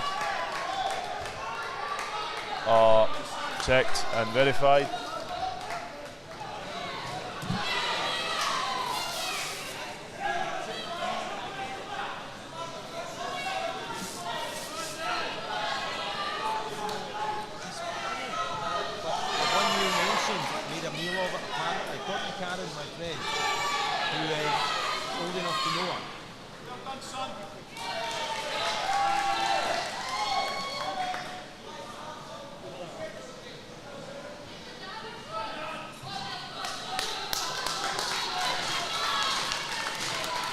Ladies and gentlemen, back in ring 1, result of contest number 30. Another great contest, a 4-1 split decision goes in favour of the winner, who is now the GB Youth Cruiserweight Champion in the red corner, Daniel Pitt. Good on Daniel Pitt there. Scotland's Josh Mullen. He gets a gold medal. Josh Mullen picks up the silver. So both boxers keep making their way to the medal podium for the presentations. We have one contest left to step into the ring. That is contest number 31 in ring 1. So as soon as we have our referee, boxers, please. So that is Craig just announcing our final bout of this afternoon. Cian Govan ladies and gentlemen, this is our making his way final to the red corner. of a fantastic weekend. And Troy Richmond of Three Nation boxing. Here in the blue corner. This is 3 3-minute rounds, and this will decide the GB Youth Heavyweight Champion. Referee for this one, once again, Mr. Gary Meredith. Introducing in the red corner, representing Scotland, Cian Govan. In the blue corner, representing England, Troy Richmond.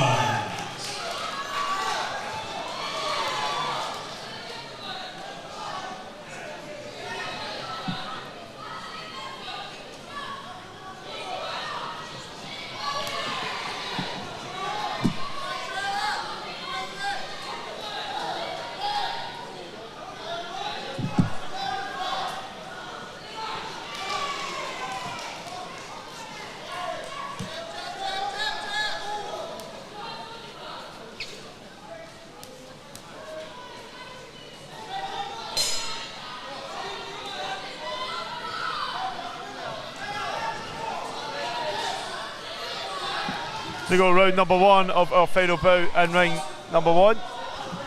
Cian Govan representing Scotland in the red corner, and Troy Richmond representing England in the blue corner. You'll be watching Boxing Scotland and JATV Live's coverage of the GB Junior and Youth Three Nations Championships. Nice work there from Cian. Landed that big right. Troy now responding, but the back foot. Again throwing that left jab.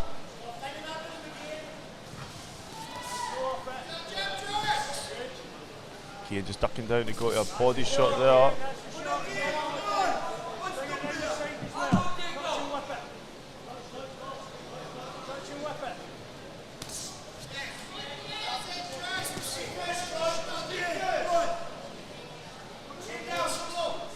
A bit of hesitation between the Roxers, but nice work there again from Cian. He's got a nice side step. Troy throwing, landing on the gloves.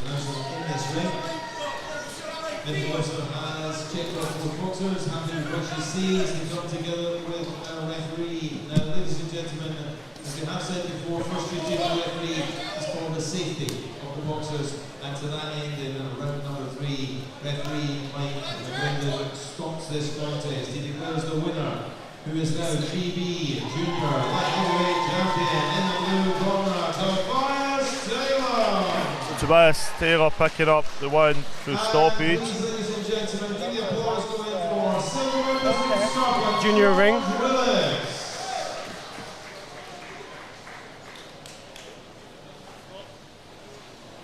So, ladies and gentlemen, thank you.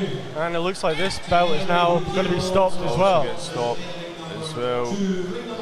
It's unfortunate. I missed what had happened. I think there's an injury to the right cheek, eye area of Cian Govan. The referee has stopped the contest. So that is the end of today's boxing. That all came very sudden. Yeah. Both rings finishing at the same time, so that is the action over for today. Unfortunately, it looks like. So Troy Richmond will be picking up the gold. Cian Govan will get the silver medal. Is that how it works? It depends unless it was from a punch or from an injury, but I think from the body language, it does look like the English boxer is going to get the decision. But we'll just wait for the final announcement just in case. So just wait for Craig Stephen to finish in ring 2. Ring 2 stream obviously is going to end. It's be an empty ring. Ladies and gentlemen, we go back into ring number 1 for the decision. Contest 31.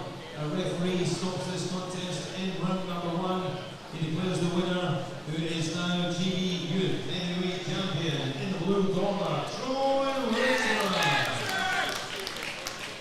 And please, ladies and gentlemen, your appreciation for silver medalist from Scotland, Cian Govan. So that concludes our coverage of the GB Junior and Youth Three Nation Championships. I would say keep an eye on Boxing Scotland's Facebook and social medias in the next few days for the photos. Also, Ben, you'll be right. You're not done yet. You're going to be writing up all the winners. But it's Craig, thanks the audience. Let me thank you guys for putting up with us. No complaints later about us being biased, please. Put your answer in a postcard and post it somewhere. But listen, Ben, thanks again for inviting us. No, and thank you, Jamie. Fantastic coverage again. Long weekend, but it has been.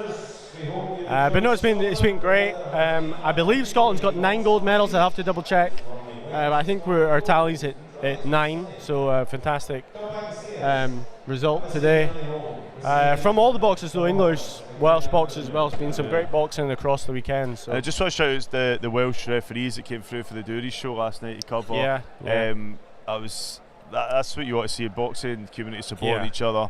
I hope they weren't too tired today, like I'm exhausted. So guys, you can watch all this back. I will in the next few days as well edit up the bouts and post them for you, but you can watch it all back, rewind it back if you missed any bouts. But until next time, we'll see you again. This is our fans coming out to say goodbye. Thank you. Aye. Alright, take care, and we'll see you all again shortly. Alright. Okay.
What does it take to step into this boxing? What does it take to step into this boxing? What does it take for you to step into this boxing ring? It takes a lot of hard work, dedication, and the right mentality. You can watch it from your screens and you think, oh, I can do this, this and that, but when you get in there, it's a different story. It takes a lot of guts, it takes a lot of motivation, and you need to have the heart to get back in the ring. It's helped me to be more focused, more disciplined, and it's helped me to realise just how much it takes to make it at top level in anything you do. It's given me a discipline, it's given me something to drive for. What does it take?